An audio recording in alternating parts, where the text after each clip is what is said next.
And we're recording. Hey, everyone out there. Welcome back to the next episode of Rabbit Hole, where we talk about all things nonsense and nothing makes sense at all. I'm joined with, as always, my friends Kyle Gilroy, who's currently coughing and dying. Ray McClintock, acting, as always, like Sith Lord with his hood up. And then Mike J. Berg, Mike Jefferson coming from North Carolina. How is everyone doing today? Dude, I'm cold, man. Whoa! You okay, dude? Are you dying? Oh, dude, that yerba, man. Are you drinking a Keystone Light, Kyle? I'm drinking a yerba. Oh, an yerba mate. Okay. Herba mate. Okay, fair enough. I was about Looks to like say, you're- it's I wish we were it's 8:30 famous. where you guys It's are at. just I be hope like, you're not drinking. This is what I'm drinking. Yeah, I know. I was like, damn, dude. What the hell? Oh, that's so funny. So, Whoa. how's everyone doing? What's been new in people's lives since we last talked last week? Well, I'm not getting any mail anymore because of Trump. That's cool. You're not Wow. getting any mail anymore? No, I'm just kidding. It's because Okay. the post office thing's been bothering me of late. Fair enough. Why has it been Yeah. bothering you? Oh, because I don't know if you guys heard about this Friday it was 2 days ago. The reshuffling of the post office, the firing of like 23 people. Mm. Have you guys read about that? No. Dude, there's so much news going on. I'm not fully aware of the whole situation. Dude, it's an attempt to like stifle mail-in voting. Mm. It's just not good. So, Yeah. do you think mail-in voting can be corrupted? I think it can be corrupted, not as much as like digital voting, Okay. right? I think there's corruption in. I mean, it's not a perfect system, right? But Mhm. like, I mean, Ava and I we do the mail-in voting all the time out here. I don't know. Yeah, I think as long as we're diligent, and we always have been as a country about like, duplicate voters, people whose dogs are getting signed up to vote and stuff, we just got to be diligent about it. I mean, heck, freaking dead people vote all the time because of that. And also, Mickey Mouse gets a sizable percentage of votes every year, Yes. Not yet. which I think is kind of funny. So on this topic, I've seen a lot of people pushing Yeah. that you can't, like, if you can vote from home, like a mail-in ballot, then what's the difference between that and like voting on Snapchat? And even Snapchat was like, yeah, we can set up our platform to vote on social media, which Yeah. I don't really agree with. I think I agree with you, Ray, when it comes to like an electronic platform that is way more susceptible to corruption or negligent counting than a totally mail-in system. Sorry, we're trying to barricade the door from the cat, so Ava Okay. can sleep. One sec. No problem. Hey, Kanye West is now in the Colorado legislation, by the way. He's what? Yeah. Oh my God, Kanye. Is he still running? Dude, Dude, Snapchat. Oh, You're shit. still running. Mike. I had him on my lap. Apparently, his camp has confirmed that they're literally just there to like troll votes away from Biden. I don't know how true that is. That's literally something I've read from headlines. So do not take that as like a grain of salt. I got you. Or please do take that as a grain of salt. Mike. Oh, my gosh. I just had a girl Snapchat me, so I'm going to try it. He's going for it. We're about to see this work live. Oh, dude, we're gonna live. Dude, we're gonna live. I want to live tweet this. Like, I want you to say right now, your eyebrows look amazing, and then we'll What if she reconvene doesn't when send she a picture? responds. Dude. That's crazy, dude. Yeah, I feel like so much happened politically this week. We don't have time to unpack all of it, but I feel like we'd be remiss if we're talking politics, like the 4 executive actions that happened yesterday. I think it was yesterday. I think it was yesterday. I was thinking about this the other day. I was like, I don't think, can you spend federal, I always thought federal funds had to go through Congress. I didn't think you could do that with executive order. Well, that's why they're thinking it's going to lead to lawsuits and that the money. So, like, I primarily watch Fox News, so this is where I'm getting it from. After it was done and I heard all the praise, I was like, okay, let's see what CNN is saying. This is one thing I need to get both sides on this. So, I don't think the executive actions covered everything, but it is like one big part of it was the unemployment benefits at $400 a week until I think January or something. Yeah. And so I was like, is that a bad thing? Like, is it so I think what they did, it feels scummy and it feels like a backroom deal because it feels like I'm going to do this executive action and just make it $400 a week. Because then if the Democrats try to pull it, then it looks like the Democrats are trying to take money away. You know what I mean? Yeah. So I feel like it was an attempt to be like, well, if I do this and you take back, then you look like the bad person. So in that regards, it does feel a little scummy, feels like a typical politician backroom deal, whatever. But it is still him saying, you guys aren't getting anything done. I'm going to make the executive action and get people the money they need. Yeah. So but that's obviously the extreme on both sides. So I want to know, like, where's the middle ground? It obviously for executive action stuff doesn't cover everything that everybody needs during this time. No. But I feel like, is it a step in the right direction? Is it like just him saying, I'm sick of the fighting. I'm just going to get things done. I think the bipartisanship has been crippling. You know, and I mean, I was watching a slightly tangential, but it ties back, I swear. I was watching a documentary about China, and like there were 3 instances when they kind of started to overtake us. One was 2001, 2008, and then 2013. And 2013 was kind of like the culmination of like bipartisan like conflict, where like we had that government shutdown for like a month or whatever. Yeah. You know, like, man, other countries are seeing this, and we're just weakening ourselves. And so I think it's like, you know what, $400 is better than 600, or is better than nothing, right? It's not $600, but then like when I was signing up for unemployment, I mean, $600 plus half my paycheck was more than I was making straight up employed. And I was like, that feels a little weird to me. But you have to think, if you're unemployed, you're also not getting medical benefits. So that extra money kind of goes towards, you know, if there's medical emergencies or something along those lines. So yeah, I don't know. Wait. Church starts at 9, right? Do what? Like normally? What Church starts at 9? Starts Church? at 9? Yeah. Church? I don't know. I don't go to Like church? Isn't it I like? don't go to church. Gosh, you selfish bastards. No, I'm just kidding. No, I'm just trying to figure out when's the perfect breaking point so that I can go to the W Cafe and nobody else can. Oh, nice. Oh. There you go. Yeah. Gotta get that food on. So dude, this week, so much politics happened. Yeah. I was like glued to the news this entire week. And I finally had enough. I think it was like Friday or Saturday. I was like, I can't do this anymore. And so I started reading Last Words. It's George Carlin's like memoirs / autobiography. Nice. It's pretty good. George Carlin has been one of my favorite comedians since I was like 14. He's amazing. Yeah. Yeah. He speaks the truth. Yeah. I think, yeah, there's so much to talk about, dude. The post office, the fact that we have Biden for the Democratic Party as the best candidate we can throw at Trump. Yeah. Let's see what else happened. Sleepy Joe. Dude, it just pisses me off, man. Biden's apparently got his VP pick, although he hasn't said it. Dude, basically Biden, his VP pick is essentially like, that is the president, because I don't see him as being a senile individual or being a competent individual. And like, he basically is a puppet already, you know? Yeah. So like, whoever his VP pick is, he's just going to be a puppet to them. I don't know. Yeah. Well, we've also seen situations where a vice president can be more powerful than a president. I mean, look at the 8 years of the Bush-Cheney presidency. Cheney ran the show.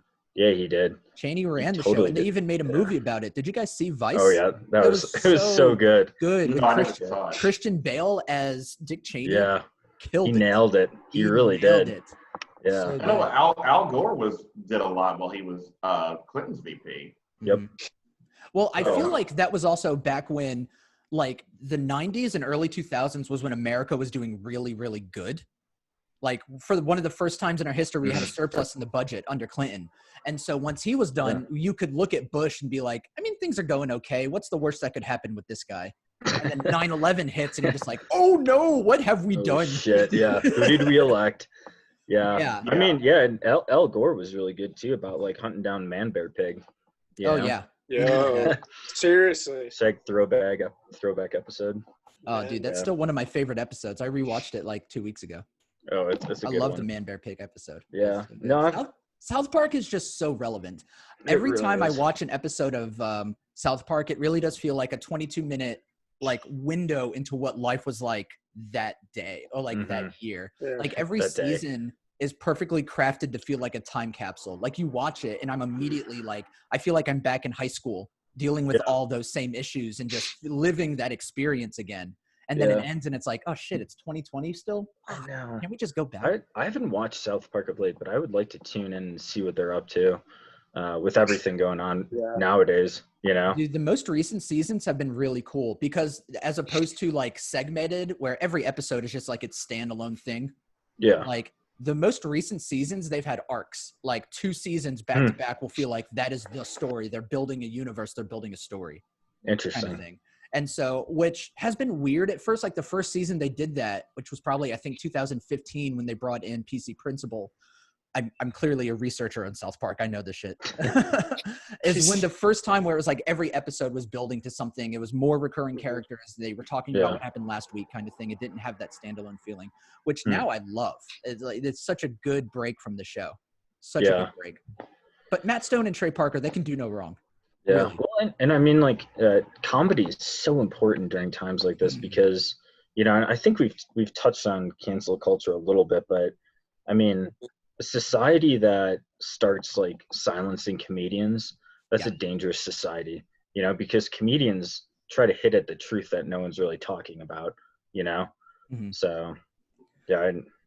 Wait, has Like, there been a comedian that's been canceled recently? Like, I know sometimes people get in like trouble for stuff that they say. But Yeah. I'm just trying to make sure there's somebody I'm missing. Like recently, I can't think of anybody that's like recent, like in the last couple weeks or even couple months that's been like really thrown out of the boat for something that they've said. Mhm. That's a difficult one.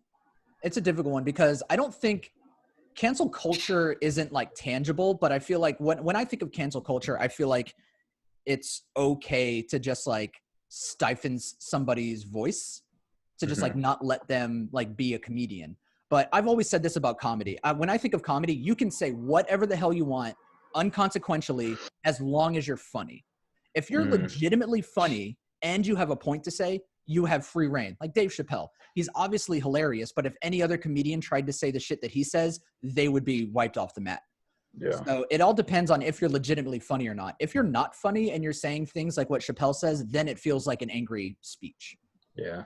Kind I think of thing. I don't know, listening to Joe Rogan talk, I said his name. There's the plug. There's the plug. Yeah. But now no, now we have to pay him. No, I know, right? Yeah. Yeah, it seems like it's not what comedians are struggling with nowadays is not necessarily being fully canceled, but like the sensitivity to the jokes that they're looking to tell. You know, like there's this like societal pressure that like certain things you just can't talk about. And it's like, well, no, like that's a slippery slope, you know? So I think that's what they're getting at. At least that's been my interpretation of comedians talking about it. Yeah. So, but I mean, there are also current comedians, like look up Mark Norman and Sam Morril. They both have brand new 1 hour specials on YouTube that were put out, I think 2 or 3 months ago, respectively, maybe 3 or 4 months ago, respectively. And they're free to watch. They're all on YouTube. They're on their personal page. Don't need to go to Comedy Central or anything. And they both say some crazy shit, like true. But they're both, I think New York comedians tend to like push the boundary a little more. yeah. So they're a little more edgy. They In really New Yorkers. New Yorkers, because I feel like that's the culture there. When you're watching comedians at the Comedy Cellar, people in that neighborhood are just like, we're going to go to this comedy store because these comedians are going to say the most outlandish shit possible. Hey, don't talk Those about two the neighborhood. Okay. So what was that, Kyle? Don't talk about the neighborhood, okay? Don't talk You don't about the belong neighborhood. here. Yeah. So, I mean, they're both crazy and they're hilarious, absolutely hilarious. So it's very circumstantial. And I'm sure, you know what, they're not immortal or they're not immune to this stuff. I'm sure they get their angry emails every now and then. But I feel like, you know, getting angry emails every now and then is different than just like going on blasting Twitter to try to quote unquote cancel. I don't know. And like, and you know what? It was actually I'm really starting to rethink cancel culture because of what you said on my timeline or someone's timeline, Mike, when you say there really isn't a cancel culture. Like cancel culture when I think of cancel culture, I feel like it's a culture that makes it okay for people to silence others and really silence freedom of speech. But when it's like an actual mob mentality cancel culture, that might not be like an actual thing. So I'm just really trying to understand both sides of it when I talk about cancel culture. Yeah. And I watched it because I love getting as much content on both sides as possible. Ben Shapiro's new episode came out today that was an hour long, and it is just all about cancel culture and specifically stand-up comedians. And he had 4, maybe 5 different stand-up comedians come on to talk about this. You know, Adam Carolla, Dennis Miller, Joe Rogan.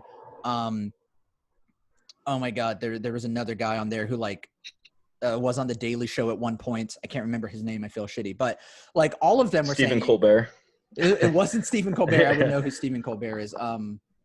No, but yeah, and like one of the comedians, whose name I can't think of, I'll look it up after. He made a comment, and he's black, and he said, you know, during the 8 years of Obama, everyone was afraid to make fun of Obama. Everyone was afraid to say jokes about Obama because they were afraid they would get canceled or they wouldn't be accepted. Like any joke about Obama was kind of, oh, he's crazy, yada, yada, yada. Like it was more flattery than actually comedy. Where George Bush, you know, they said everything and anything under the sun. Same with Trump in some circumstances. So it seems like people like to pick and choose what is acceptable and unacceptable to be made fun of to an extent of a joke, because I tend to lean on, you know, if it's just a joke, it's just a joke. It's not really harming anybody. But I understand that, you know, there are populations that, you know, to them it's not a joke. That's their life. That's their lived experience. But when you go it from a lens of a show, like comedy is a stand-up routine. It's a rhetorical performance. Like that's not reality. That's a show. Like Tobey Maguire, not really Spider-Man. So when it comes to like how you frame things, I think you really need to be, I know, right? When it comes to how you frame things, you need to understand that that is a performance piece. Yeah. In my opinion. But I feel like that is my long-winded opinion on that. That comedian you're talking about, like, give an example of like what joke about Obama that he wanted to make, or that somebody he knew he wanted to make. Did he actually say the joke, or did he just say like this wasn't? No, he was saying that just his lived experience was during the Obama era, I did not notice comedians making jokes. Like it was just like his observation was that during the Bush administration, there were jokes galore, but during the Obama administration, it seemed like people were afraid to be making those jokes. Yeah. And honestly, I think I've seen cancel culture primarily in truly in university settings, like more conservative Republican speakers being protested out of being able to give their views at like, you know, UC Berkeley and stuff. And that's where I've seen cancel culture. And it really does seem to come from the left going to the right, you know?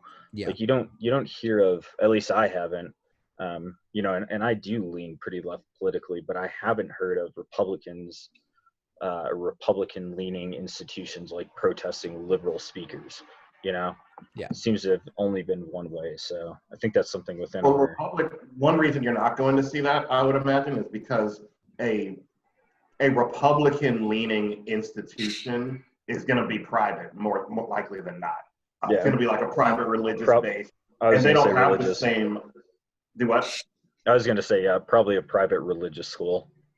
Yeah, it's going to be like a Liberty University or something like that, or like Wingate University, like Right, and because they're private, they don't have the same regulations around freedom of speech and stuff that everyone else has. Yeah. So now we did have a liberal speaker at Western my first year in grad school get shut down. I can't remember why, but that did happen. The Berkeley thing, if I'm not mistaken, the folks that showed up to rally at Berkeley, they weren't even students at the university. Really? They were like some like local Antifa chapter or some like crazy shit. And then they showed it. I have to go back and look, but I'm pretty sure that's what happened. It got spun as like, oh, it's these liberal students, and they weren't. But the people making noise weren't students at all. Gotcha. Okay.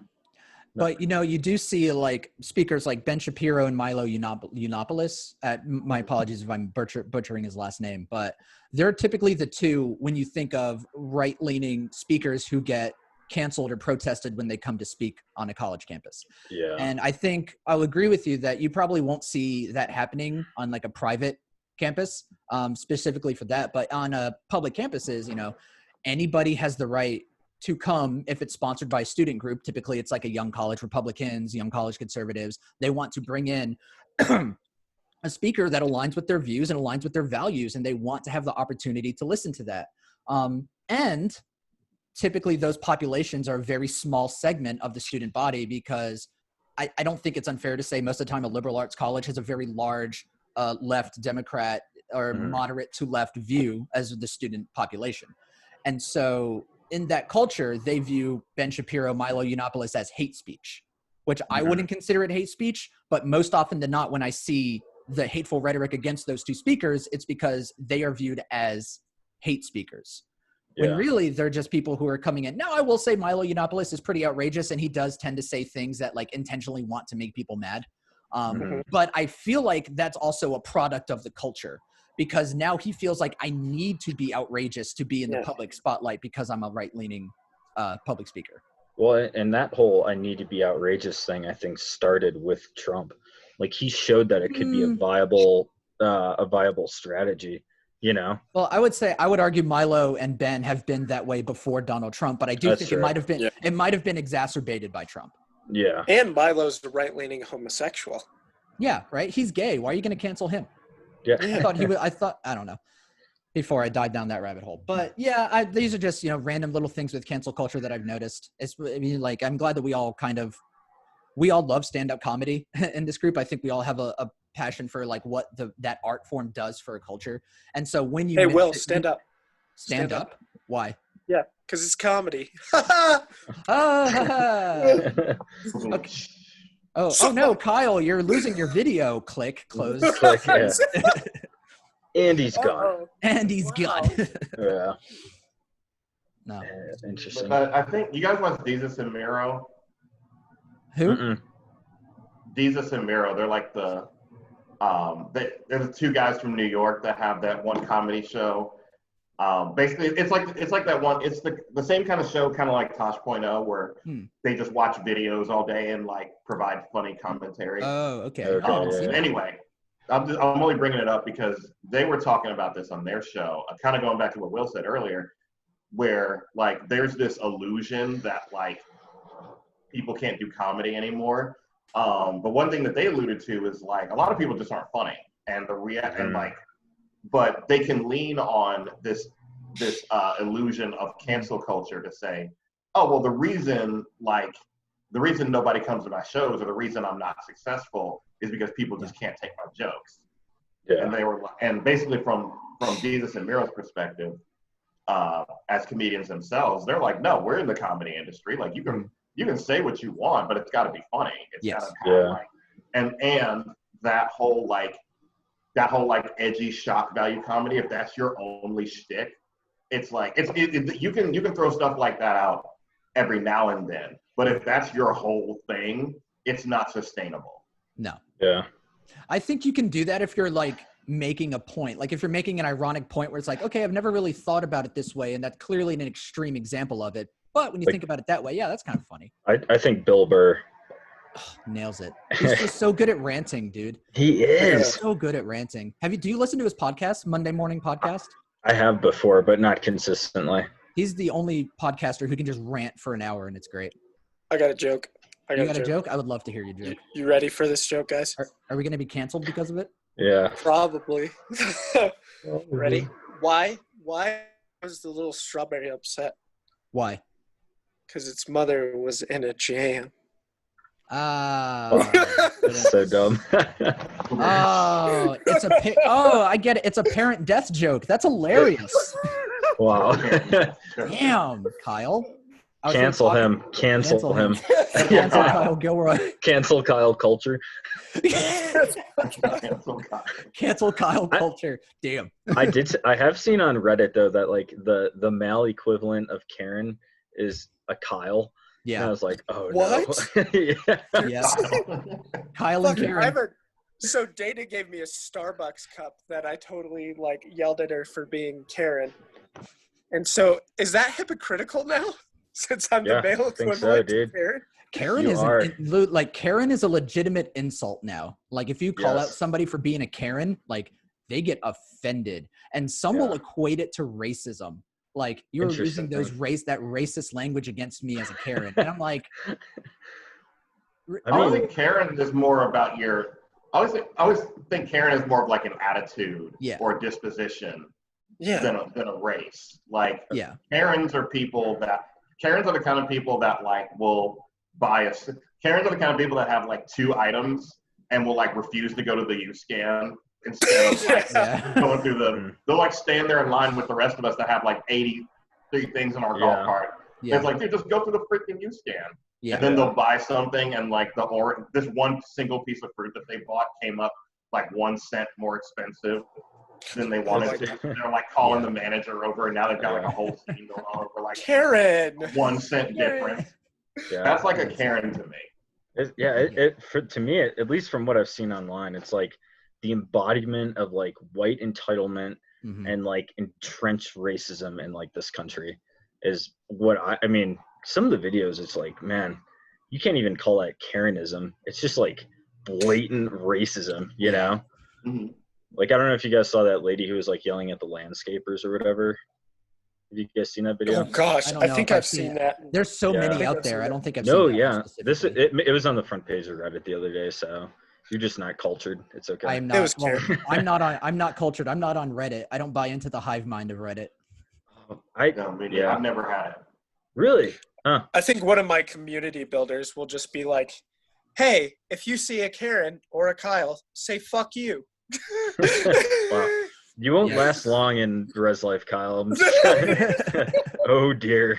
Kyle, don't take real life examples from Ray and I as your programming ideas. Please don't. Horrible. Kyle, Silly. you fought so hard to get this job. Don't lose it over one bulletin board, please. Yeah. Oh man. No, I think I'm that's- safe for a while. All my bulletin boards and all my Yeah. door decks and stuff are all yoga themed for a while. Nice. Good. You're There you gonna go. bully That's safe. somebody into getting into shape, Yeah. Yeah, it's just Body gonna shame. spread peace, man. Kyle. Spread But you know peace, that's the love. culture we're living in. Somebody's gonna see your bulletin board about getting in shape, and they're gonna be like, "Are you shaming me for not being in See? shape?" Cancel culture. No, dude. No, dude. Mine totally says like I'm hibernating most of the time. Nice. like, Hibernating. and of course we're doing the like meet your RA boards this week or this month, and so I just have a bunch of like uplifting bullshit, and none of it's about actually going to the gym. It's about loving yourself and caring about others. Nice. And So meditating. suck my dick. No, I'm just kidding. Wow, This is dude, what you're I gonna want to do and cancel us. how Yeah. I want to do it. Oh man. Yeah. No, it's a really interesting time in Yeah. society, and it's really like a lot of this week I've been thinking like where we're at as a society right now and where we are moving forward. And I'm wondering of like things that are such a mainstay in our society of what it means moving forward. And I try Yeah. to think, like 100 years from now, what if we've colonized on Mars, or like there's so many other like unknown things. And I think of things that are in today's society that I don't think will last moving forward like 100 and 200 years. And one thing that I keep going back to that I do not see being a viable source of entertainment in the coming like centuries is sports. Like What? Really? Sports Yeah. are gonna go away soon. Dude, I think it's always gonna. I think sports speak to like primal aspects of our our society and humanity. Yeah, it does to an extent. And, it's been a part of our civilization and even previous civilizations. But I feel like, every time, how do I say this? When you're talking about football, that's one of those sports where it seems to be a very grueling, demanding physical sport where you're wondering what is the health benefits of it. To me, when I think of football, it really seems like brutes attacking each other for the collective betterment of the emperors sitting around them. It's like, let's pit these people against each other and not give a shit about what happens to them in the long run, as long as we're selling jerseys. Well, I Is think- really how I feel about some sports. I mean, baseball, no, who gets hurt playing baseball? There are examples, obviously, but Like there are some sports where I feel like, you know, why are we subject, like boxing, UFC, football? Like, yeah, they're peak physical athletes. But do Yeah. we as a society care about them, or do we care that they're beating each other up for our entertainment? I don't know. I think if man. they're doing it right and like the just putting it out there perspective, Mhm. I think it represents hard work and like that anybody from any walk of life, like there's athletes who have graduated from like Yale Mhm. who are professional athletes, and then there's ones who just got out of high school, and you can totally tell the difference in interviews of the way they talk and stuff like that. But also it's like anybody can do it. It just takes hard work and like Mhm. pride in yourself and pride in the thing you stand up for. And I mean, if you're going out Yeah. there to try to be, you're trying to outwork the opponent Mhm. is the whole reason of sports. And I think if you prioritize that rather than be like, oh yeah, these motherfuckers are just beating each other up for the sole purpose of our entertainment. No, they worked hard to do what they're doing, Mhm. and they literally like Yeah. have taken the beatings like people do in real life, just to be like, hey, I'm really good at something. I'm going to entertain you while I'm doing it. Yeah. I mean, ultimately, all sports are just a distraction from like Mm. Mhm. the shit that is like our reality nowadays. You know what I Yeah. mean? Yeah, and I mean, yeah, it goes back to like the Romans, like with the gladiators. It's like, yeah, it's pretty like you could say it's gross, you know, when some dude's just getting like his face pounded in. It's like, I don't know. I love UFC. Like I love watching Mhm. UFC, and it's like, Yeah. why? You know? You know, It I just- say all this, and I'm also really excited for Mike Tyson's fight coming up in September. Yeah. Oh, yeah. Dude, there's I can't So wait I for know that. I totally realize I'm a hypocrite in saying that, but I'm so Yeah, stoked but for that I, fight. I think there's something to like the individual sports like UFC where it's like you're put in a cage and there's no obstacles in the way. It's Mhm. just like athletic prowess versus like athletic prowess, and like what Kyle was saying, like discipline and all that stuff. And it's like there's elements of it that I think we idealize in society, you know. Mhm. And it's like manifested in that weird form of like two humans just smacking each other. But yeah, who was I listening to? They were talking about like football, soccer, all that stuff, and they said that like the reason we as humans started playing sports and like why it's been ingrained in our culture is because it helped us become better hunters. So like games are like an analogous to a pack of humans hunting together and like working in coordination. Okay. Is actually where that all like the deep roots of all of that come from. I thought that was really interesting. And yeah, because it's Yeah. like look how many millions of dollars they're poured into sports. You know, it has to do something positive for us. I didn't think I'd ever hear Ray use the word analingus. Analingus. Like for a second, I was like, "Wait, did I say And that?" we're back. Wait, did I say analingus? No, you I meant analogous. you said analogous. I Kyle's know, I'm just just Kyle. I was like, anal Lincoln. What the fuck? Kyle's just being Oh. a Kyle. I mean, only on days that end in Y. Am I right? Haha. Yeah. No, I think it's Will like the Smith. gladiator thing. Like, Yeah. that's basically what a UFC when you're watching like a UFC match in 2020, whatever that does for us is what watching like gladiator matches back in Yeah. centuries ago did for the Greeks and the Romans. And it's interesting you make that point too, because so I don't know, I guess I'm a pessimist naturally, and so based off a lot of the readings and like stuff I've been reading and documentaries I've been watching, like America as an empire like is in decline. And when you see historically like the gladiators start to like make their rise in Rome is when the empire was falling. And there's a book out there, I cannot remember the title of it, but it's basically like it takes Rome and it takes America and it puts us side by side, and it's like look at all these parallels. Like even like the Taliban are kind of like the barbarians of like Rome, where they like struck fear at a deep level of like, you know, this established community cannot protect me anymore kind of thing. It's really interesting. So it's funny you mentioned that, Mike, because I was like, oh yeah, that makes sense. Good job, Mike. Good job. Yeah. Go But no, I think, well, sports, and I hope sports never goes away because, I mean, I guess it's possible. I think the most recent thing I could see coming to an end is the NCAA as we know it. Okay. Yeah. I think what I hope starts to, and this would be a really, really long process, but we see elements of the NCAA slowly getting like chipped away. You kind of have now now athletes are able to make money off of their own likeness. Mhm. That was like a big deal. Yeah. You got a lot more athletes, especially in basketball, where it's more like an individual thing. You have a lot more athletes going overseas to play basketball or going to the D League and taking like these alternative routes.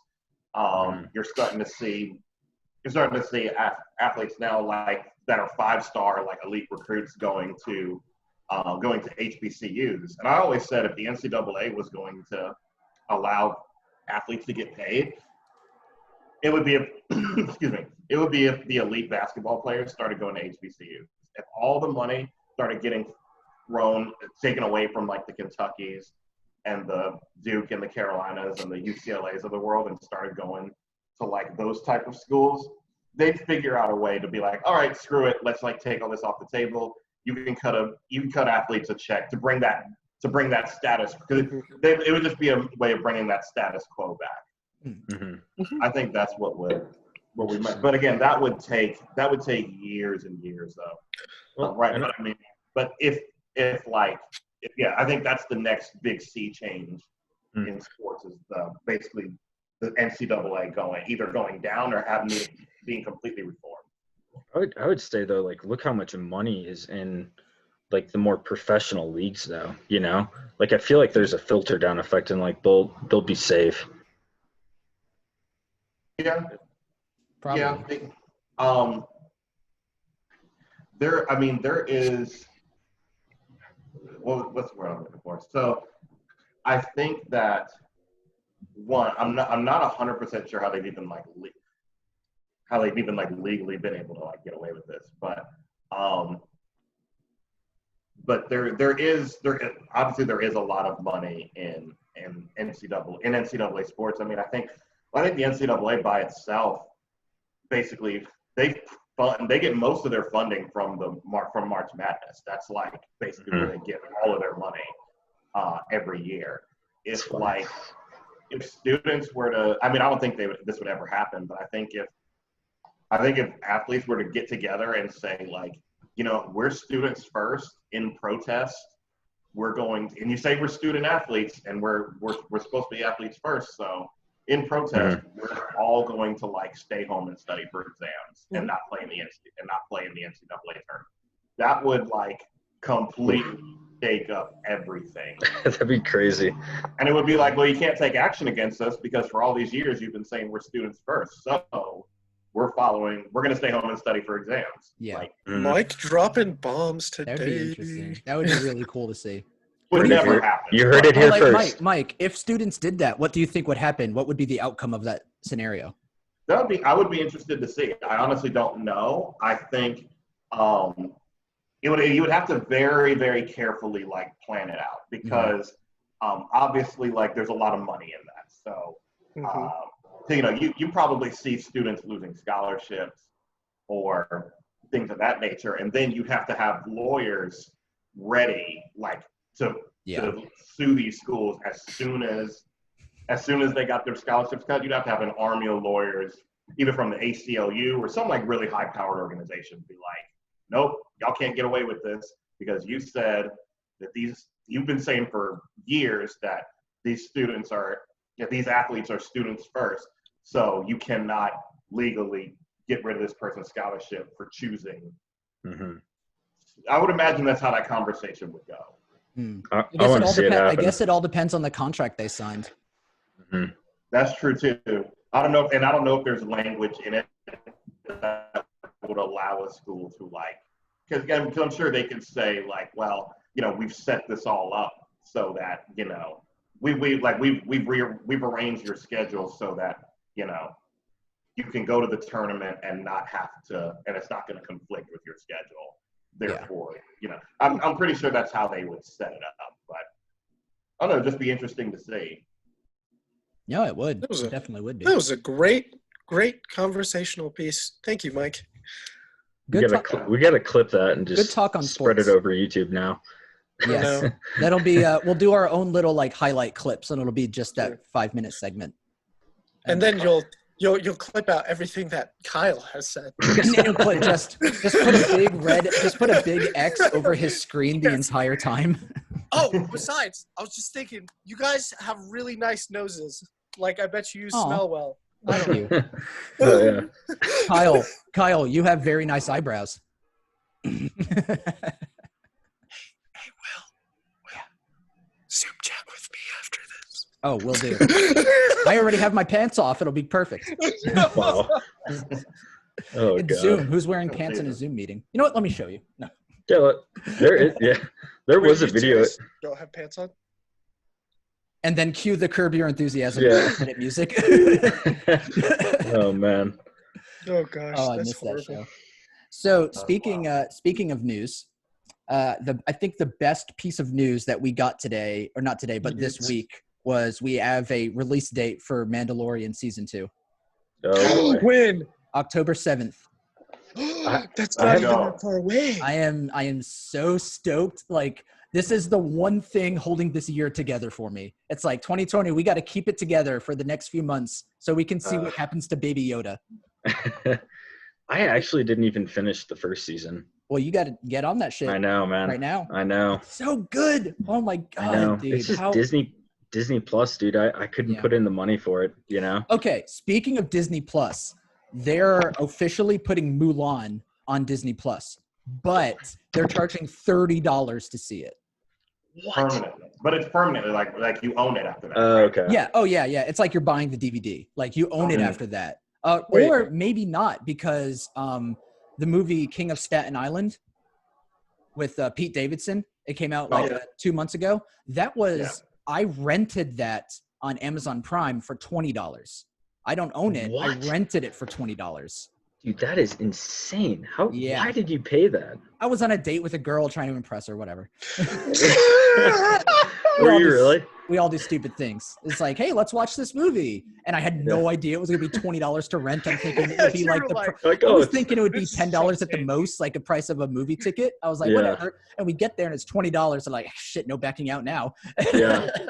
Yeah. I you're got this. committed. You got to. You had to do it. But no, Mulan's going to be $30. I didn't read far enough if it's going to be permanent or to rent. But knowing Disney, that's probably so a rent price. That's probably $30 to rent it. And then there was another article saying that how long it's going to be before it's just on Disney Plus to watch for free. And that's probably not going to be for another year or two. Like, if they know that now the medium is we can put our content just right off the bat on a streaming platform and charge $20 to $30 to rent, why would we, like, what is the incentive to put it on like a free streaming service for free to watch, even though like you have your $5 a month subscription? You know what I mean? That's crazy. I personally don't think movie theaters are going to go away. I think once we get the vaccine and the life's back to being some semblance of what normal was last year, movie theaters are going to be fine. Because there are movies like King of Staten Island that I was never going to go see in theaters. I was fine waiting a year for it to be rented and I can watch it in the comfort of my own home. But the new Marvel movie, the new Star Wars, like the blockbusters, the summer blockbusters, Yeah. you got to go to a movie theater for that. That's the experience, the big screen, the loud noise, the popcorn, like Well, in the that is audience part of too. it. Yeah. I'm sorry? Like in the audience too. Like Yeah, everyone's it's all a part interacting of it. together. Yeah. Those holy shit moments in Infinity War and in Endgame when when Thor shows up in Wakanda, Yes. or when Cap picks up the hammer, Yes. like, Yeah. and everyone in the crowd collectively is like, "Whoa!" whoa!" You don't get that at home. You will never get that. At No. home. You feel like a people crazy back. person when it's by yourself. You're just like, ah! Yeah. Dude, I totally do that though. Every time I watch Infinity War and Endgame and that shit happens, I'm still just like, yes, just by myself. Like I get a retard. little tingle in the end. You get a little It's a little crazy. tingle. Oh, dude, I got emotional watching Endgame. Like with Yeah. when like when everybody started coming back, Yeah. and then when the Wakandans started like marching, I was just like, Ivame! Ivame! Yeah, right? Oh my I'm, God, like, dude. Standing up looking like a fucking asshole. At the end of that scene when Benedict Cumberbatch is like, "Is that everybody? Who else do you want? What more do you need? You wanted more? What else do you want?" Like, Yeah.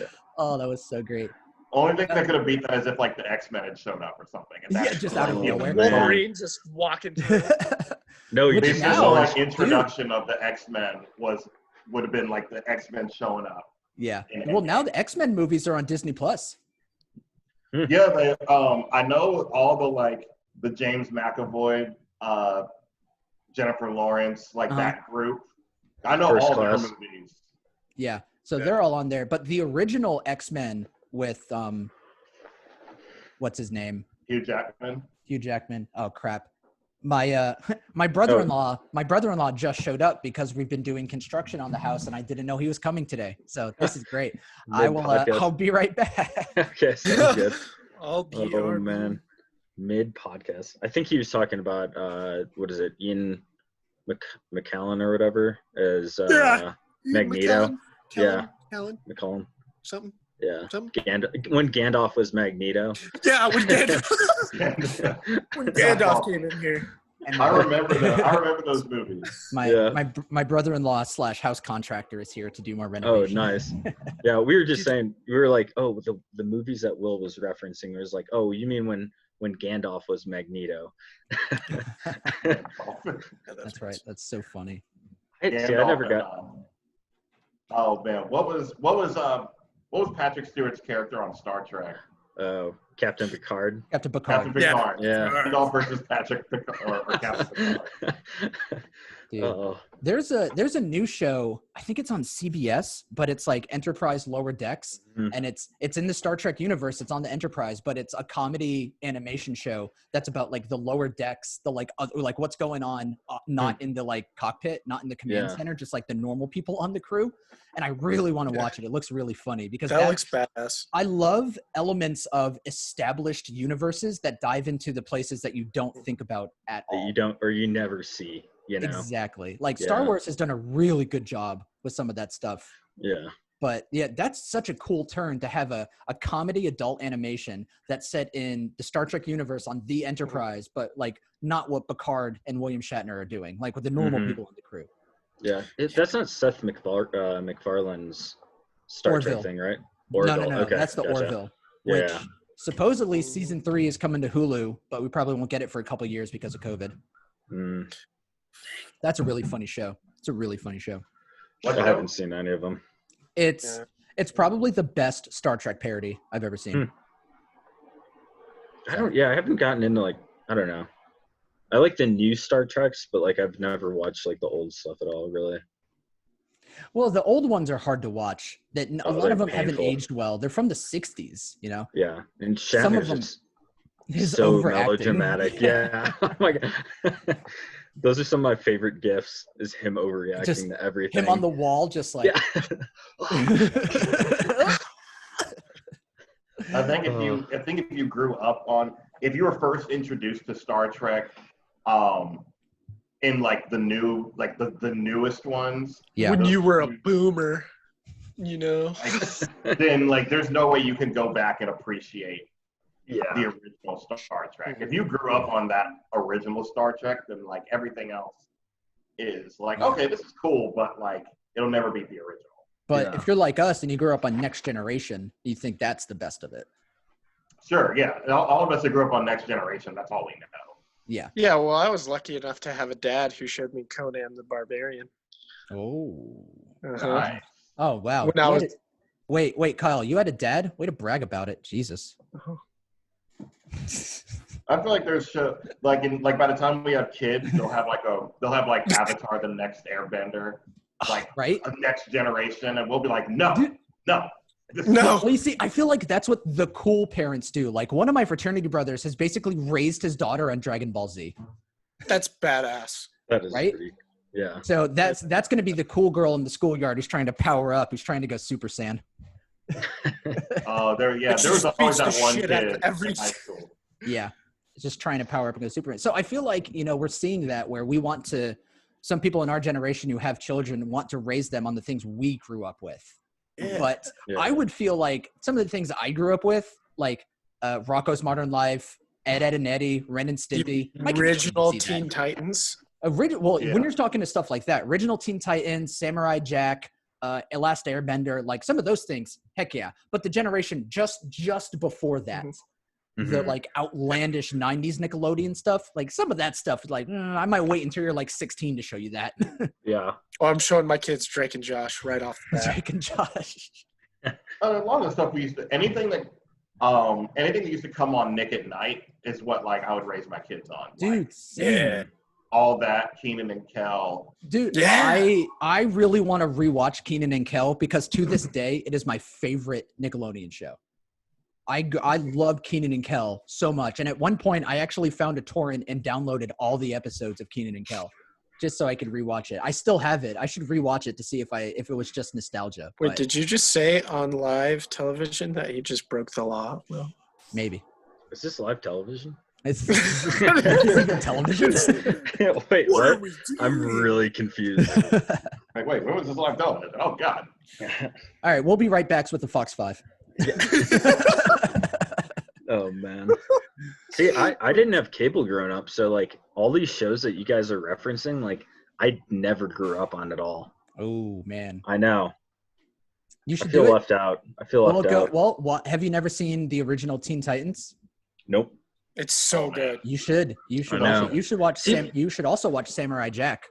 See, yeah, I think who is it? I was talking to you about this, Will, where it's like when you watch this stuff nowadays, it's like, I don't know, like it's hard to get into. Mhm. Or no, I was talking to Doug about this, and he's like, yeah, it's kind of a nostalgia thing. Like if you weren't a part of it originally, it's just not, I don't know.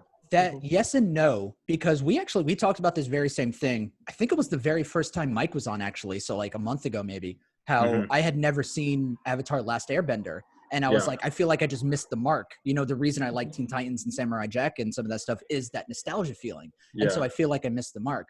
But now that I see that Last Airbender is on Netflix, I was like, well, I might as well give it a try, and I got hooked on it. Like Really? I binged it in like 4 days. I couldn't get enough of it. I thought the show was incredible.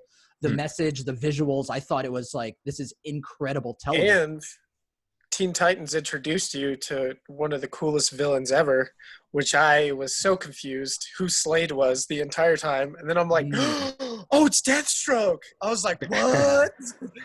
Yeah. Yeah. So I thought that exact same thing, that it was just time and context bound. But after revisiting it, not knowing anything about it, and I loved it, I'm like, Yeah. maybe good television is just good television. I know. See, but I think with Last Airbender, I've heard that like from Nathan has just been praising that show. Yeah. Because to him, I think it's like it pulls from a lot of real spiritual like text and stuff. I don't know. So that And also Last Airbender, I feel like had a lot of like meat and potatoes to it. Like it wasn't just kind of like a surface level comedy show. Mhm. It had awesome character development. It Yes. had it had its comedy and its quips. Mhm. You had a lot of like you said, a lot of spiritual, like every now and then like Uncle Iroh would like just drop some verses. He'd be like, Yep, that's what I've heard. Yep. That was deep. Like I Dude. felt that. Uncle Iroh, I wish I had a spiritual advisor like Uncle Iroh. I need that daily influence in my life. Can you paint an arrow on your head, Will? This again? This again? Listen, okay, now we're done talking about this because because I'm bald, I feel like I have to be a certain Halloween character, or else it doesn't. Oh, interesting. Like every year I have to be Aang, or I have to be Mr. Clean, or I have to be Lex Luthor. And it's like people who aren't bald trying to live vicariously through me. I'm just like, one year, like, I want to be Superman. It's like, I think you should be Lex Luthor. It's like, what the hell? Just because I'm bald, I have to be the character you want me to be. Oh God. So what I'm This is saying is, autism. This is so what some- I'm saying is, discrimination. I understand the oppression and segmentation. I get it now. I'm woke. Wow. the marginalized ball. I get it. Yeah. Don't marginalize bald people. I get it now. Oh God. Sorry, that was a totally unscripted rant. I'm just saying, I'm sick of it. That was a Bill Burr rant, man. There was a Bill Burr rant. That had some soul to it. Everyone's trying to put me in a box because I'm bald. That had some deep, like, repressed, like, feelings and emotions coming out in it there. Just have a lot of built up aggression from being bald. No, I'm just Hey, you could be Rocco from Rocco's Modern Life, dude. He has like one hair. Dude. I can be Homer Simpson and just draw 3 lines up here. Yeah. Oh, that's my favorite. Yeah, that would be dope. My favorite Simpsons clip is Homer going to get a haircut, and it's like, Yeah. she's like, "That'll be $20," and he's like, Yeah. "What?"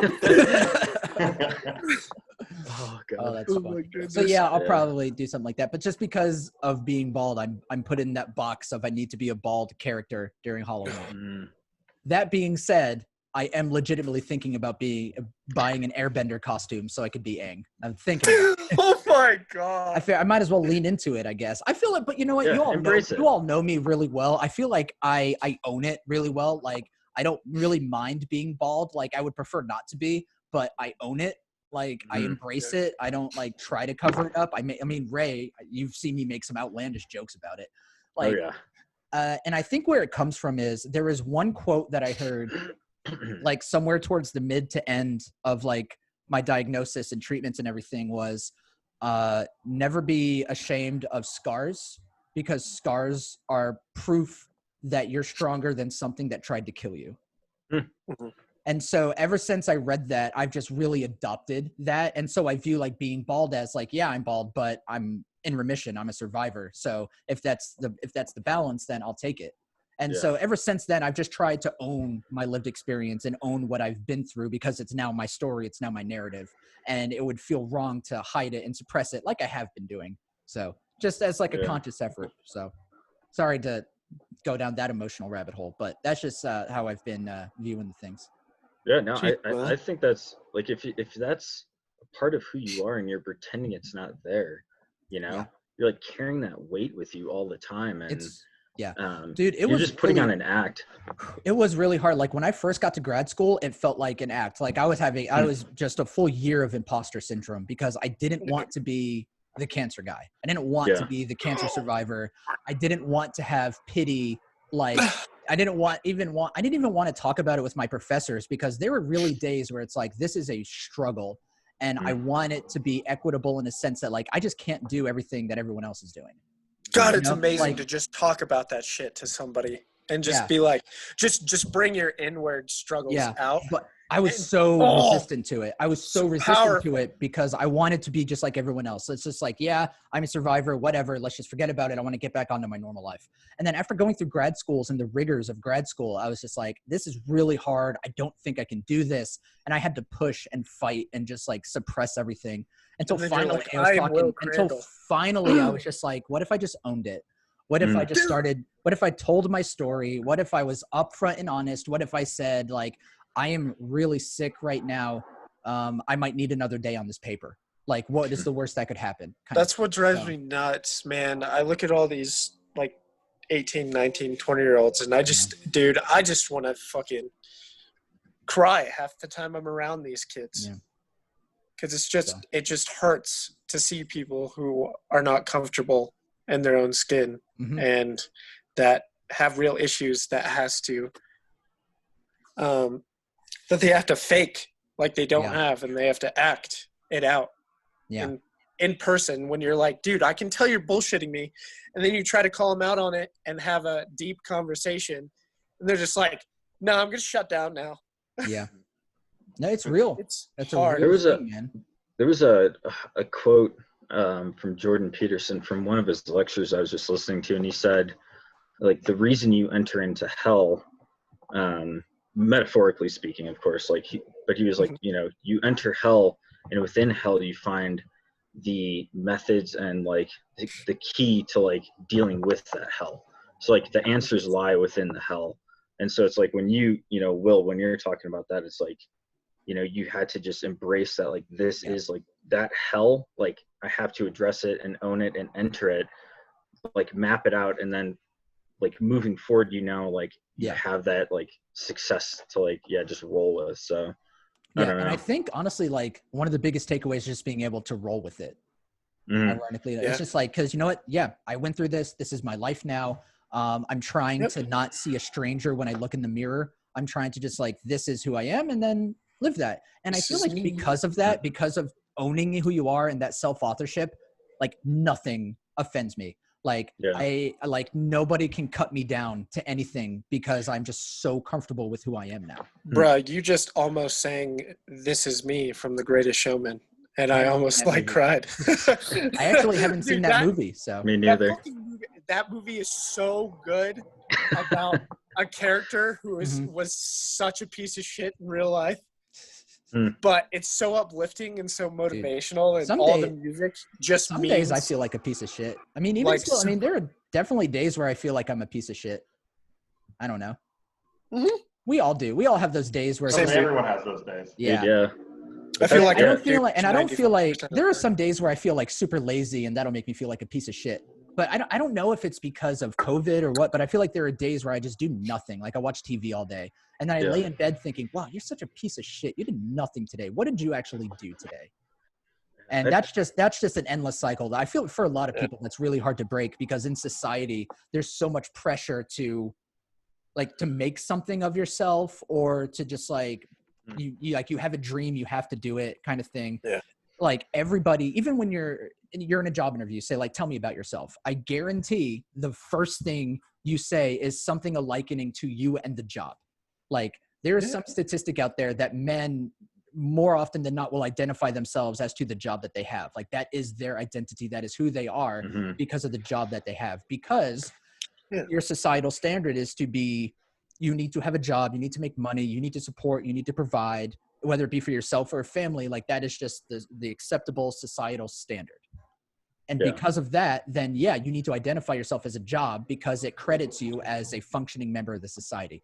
But when you're in a state of transition like me, you know, you feel like, what is my identity? I don't have a job. I'm just this nobody piece of shit. So I've been trying to battle that during this downtime.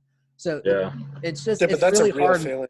It is. So it's really hard when you live in this culture with, you know, even just our culture in America, 300 million people combating personalities, trying to figure out what's right and what's wrong. Yeah. Yeah. So, and that element becomes even harder to like, you know, you're already self-conscious about it, and then it becomes even harder because, especially after you leave college, people tend to ask you, like when you first meet another, especially when you meet another man, like they tend to, one of the first questions in small talk tends to be, oh, well, what do you do, bro? And Yeah. it's like, and people ask that question so they know like what your answer to that question is going to determine how much respect they give you moving Yeah. forward. So, you know, depending on what you say, like if you're like, oh man, you know, I'm a manager at a McDonald's or something, then it's like, oh. I'm a But, you know, Chippendales dancer. Nice. there you go. And it's like, Respect. oh, okay, that's interesting. Max But if you say respect. like, oh, you know, I just opened my own law firm last weekend, you know, stuff Yeah. like that. Everyone's like, oh, okay, like what? Yeah. I mean, and that and how and it depends on what they do for a living also. Yeah. So if you're doing something that is like on par with them or like better than where they're at, they'll treat you differently than if you're in some That's position true. that they view as Yeah. superior because they've ascended to some level of society where they feel like they can look down on people. Yeah. And I think we've seen a shift in that a little bit. Because I think it's more like, Mike, I think we've had a conversation like this where depending on like what places you live, like people care more about like people being interesting than people being employed. Because I think we were talking about like the dating scene and dating culture around, I think it was Charlotte, North Carolina. And just like, you know, the perceived, this is all perceived, like theoretical. I'm not bashing any women here, but like women are more attracted to you if you're interesting than if you're gainfully employed. Like if you're a DJ or you're a stand-up comedian or like you have your own nonprofit or your own startup, like this, like the I'm gonna value argue of with that, entrepreneurship and uniqueness is starting to outweigh the, oh yeah, I work a 9-to-5 job. I'm gonna I would argue it always has argue been with that that. way, but What was that? That matters more when you're young than it does when you're actually established as an adult. Mhm. no, that's true. Like younger people, like musicians are the perfect example of that. Yeah. Most musicians are broke as shit. But if they have, if you say like, oh man, I'm in a band, like, we've been on the road for like 2 or 3 months, like younger chicks, like in their Like early shit, 20s, dude. When you're like oh mid man, 20s. that's it. That gets you in. Yeah. But like you said, because being a musician is interesting. Being a musician is cool. Yeah. Being a DJ, Smoking same weed, thing. it's cool. You know. Yeah, you can play that. You can kind of play that off being a DJ. Even though, like I said, a lot of now being a DJ, you can make a lot of good money being a DJ. But most of the ones that I know, or most of the ones that you're going to see, it's more like a side hustle. It's not like your full time kind of employment. But a guy that's a DJ who like has his 9-to-5 job, but he's a DJ on the side, he's not going to tell you that he's what his 9-to-5 is. He's going to say, I'm a DJ, because he knows that that's more interesting and more of a conversation starter. He's like, I'm going to law school 9 to 5, but I'm a DJ at night, motherfuckers. Yeah. But if I was in law school, I would say that, honestly. Yeah. Well, yeah, I've it's weird. Like even going back to some of the stuff you said, because I think you hit some heavy points. Yeah, I think reflecting on yourself and be like, I'm a piece of shit. Like that's not a bad thing, right? Like I would counter that, and that like you have like the wherewithal to even like consider the fact that like maybe like I've definitely had a couple of those days where it's like my diet's shit, I skip my workouts, I don't do anything I should, and it's like I'm fuck a me. douchebag. Yeah, that I was like I was a lazy piece of shit. Yeah, and you know what? It's all what you do in the aftermath. Yeah, no, so like exactly. you so like the previous example, have a full day of not doing anything. I just watch TV, I just flip through Facebook, like by most accounts, a very lazy piece of shit, unproductive day. And then I'm laying in bed, like doing a self-actualization and be like, you're a lazy piece of shit. Now you can either go down that spiral and be like, well, this is just who I am. I'm never going to amount to anything. I'm a lazy piece of shit. I'll just resign to being this person. Or you could say, I don't like how I feel being a lazy piece of shit. Tomorrow, I'm going to try to eat a little better, maybe read a chapter of a book and just like try to get the ball going, go for a walk. Yeah. And just try to make those little changes. And then like giving yourself credit, because I feel like a lot of the time people will try to go to just those extremes, be like, I'm a lazy piece of shit. Tomorrow, I'm going to read a whole book.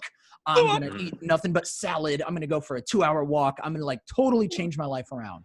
And then when they don't do that, even though they've probably made little strides, like they went out, did some grocery shopping, walked around, had a good phone call with a friend, like a stark improvement from where they were just even yesterday. But they're like, man, I'm still not as good as the person I see making the dream. They're still empty inside. They're still empty inside. So it's trying to give yourself a little benefit of the doubt and realize that every step is still a step forward. Like you're taking even baby steps or steps forward. And even if you take 2 steps back, you're just like, you can still move forward. You know what I mean? Oh, and then definitely like, I mean, I'm the biggest hypocrite in the world when it comes to this statement, but just take compliments and just give them to yourself, you know? Yeah. Dude, taking compliments is fucking hard to do. Yeah. Sorry for the F-bomb world, but it's real. It's we're like demonetized now. Hardest things, dude. It is one of the hardest things to do. Yeah, it is. It really is. And I think I'm definitely that kind of person where I hear a compliment and then I deflect it with comedy.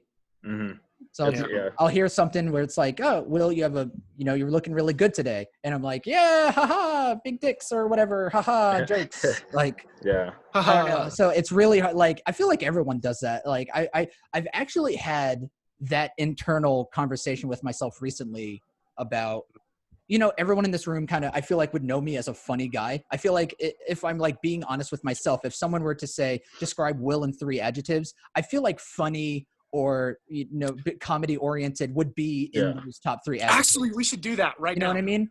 So hold on one second. And so I've been really thinking about that. This is like, my whole life I've just been kind of comedy centered. I'm just like, I want to make other people laugh. I want to be funny. And I viewed it as a place of altruism. I was like, I want to do this because in my opinion, laughter is a universal language. I want to see everybody be happy. And if I can make somebody smile and laugh for one day and maybe forget about a problem that they're having, that's a damn good day to me. I'm really happy with that. But there's a shadow side to every strength that we know. Just like, what do I use comedy for in my own life? Am I deflecting it to not deal with my own personal problems? Do I view it as a crutch? What if I'm only funny? what if that's like my whole personality and like I'm nothing but the funny guy? What is like I would like to be something more substance or is more substantial than that.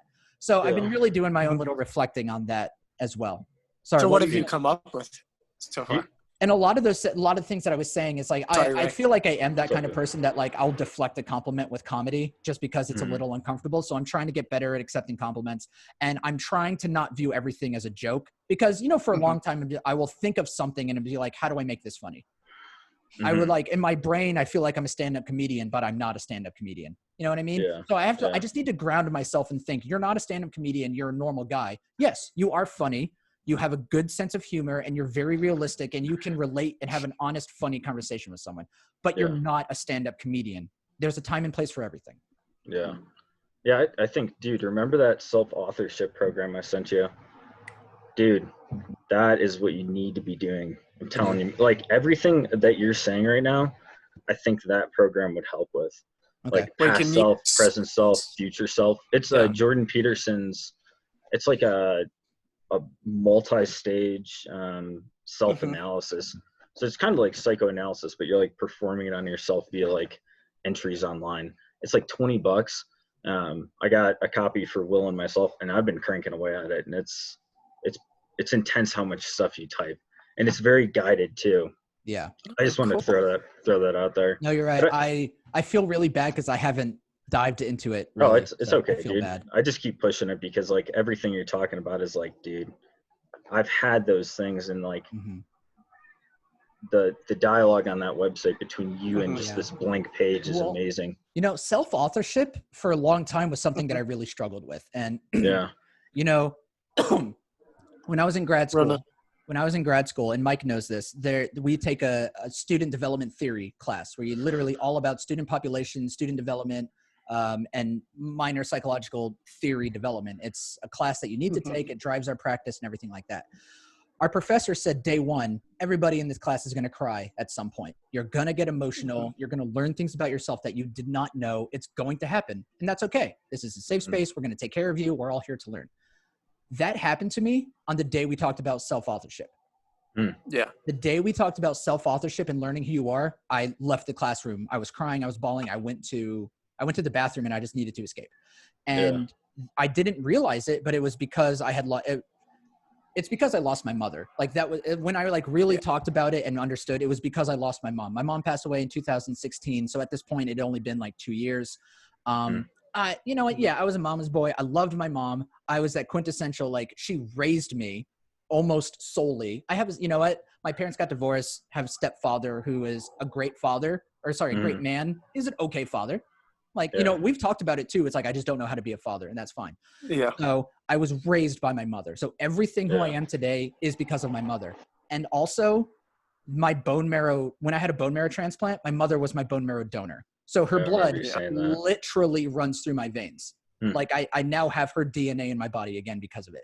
So when you're talking about self-authorship, I'm defined so much by my mother and not realizing it until you realize like what it did to me when losing her.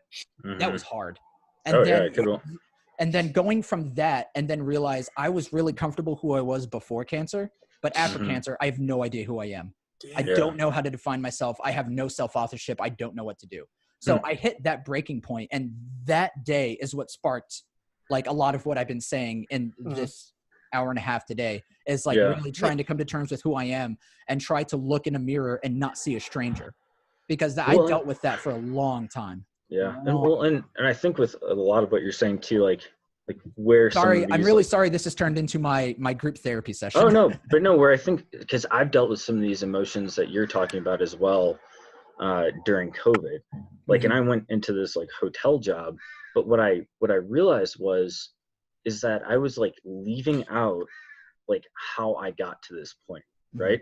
Like you and I probably would have been fine staying within Res Life had a fucking global pandemic not hit. You know what I mean? And so it's like, I keep forgetting like, oh yeah, that's right. Like things are not the same right now. Yeah. You know, like this is like an extraordinary time. And it's like, we've landed in our respective spots, but like, even for me, it's like, it's a job, but it's not a job because it's like, it's hitting on none of what I actually want in life. You know, I've honestly told hardly anybody that I'm no longer working in res life. Like, I don't Really? even think, like Mike, I haven't even told Dr. Wow. P or Dr. Gully. Like, I've told nobody, because honestly, like, I'm ashamed. Like, what does it really like say when like I am 9 months out of my grad program and to hear you lost your job? Because that's the reality. Like, I signed the NDA, but the reality is, like, I just really need to start owning it. Like, it wasn't right for me. It wasn't a good fit. I just couldn't cut it. Yeah. Like, that's just Yeah. the reality of the situation. And you know what, Ray, we've had a lot of great talks about this. Like, you know, Western just legitimately wasn't the right school for me. It wasn't the right time. There is a school out there for me. Mhm. But with the pandemic going on, it is impossible to find a job in res life or really anything in higher No, ed it really right is. now. We've been struggling. We went to TPE. Like, we're doing everything right, and we're still struggling to find a job in higher ed right now. Yeah. No, it's, I So- mean, It's not a good the look university overall. system has been hit hard. Yeah. But, It's just not. It like right now, it was like just a horrible time to try to find employment. And I think what you're seeing is perfectly qualified people, Mm-hmm. and there's just not room for them. There's just not an Mhm. opening. You know, we have a lot of universities that are on the verge of closing. So like in terms of not even being open at all.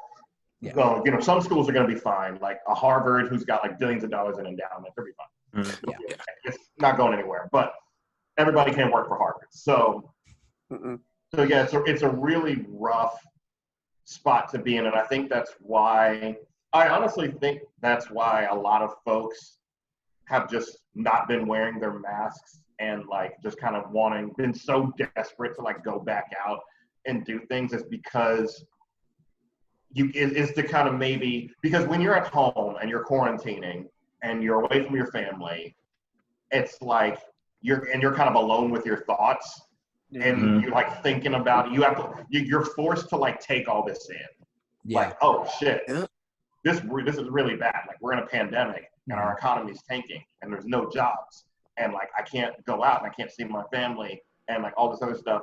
And it's like, and then some people, and I think some people just would rather go outside and risk getting deathly sick if it meant pretending like everything was normal again. Yeah. I think that's a good that's point. a reality that a lot of people aren't confronting. Mhm.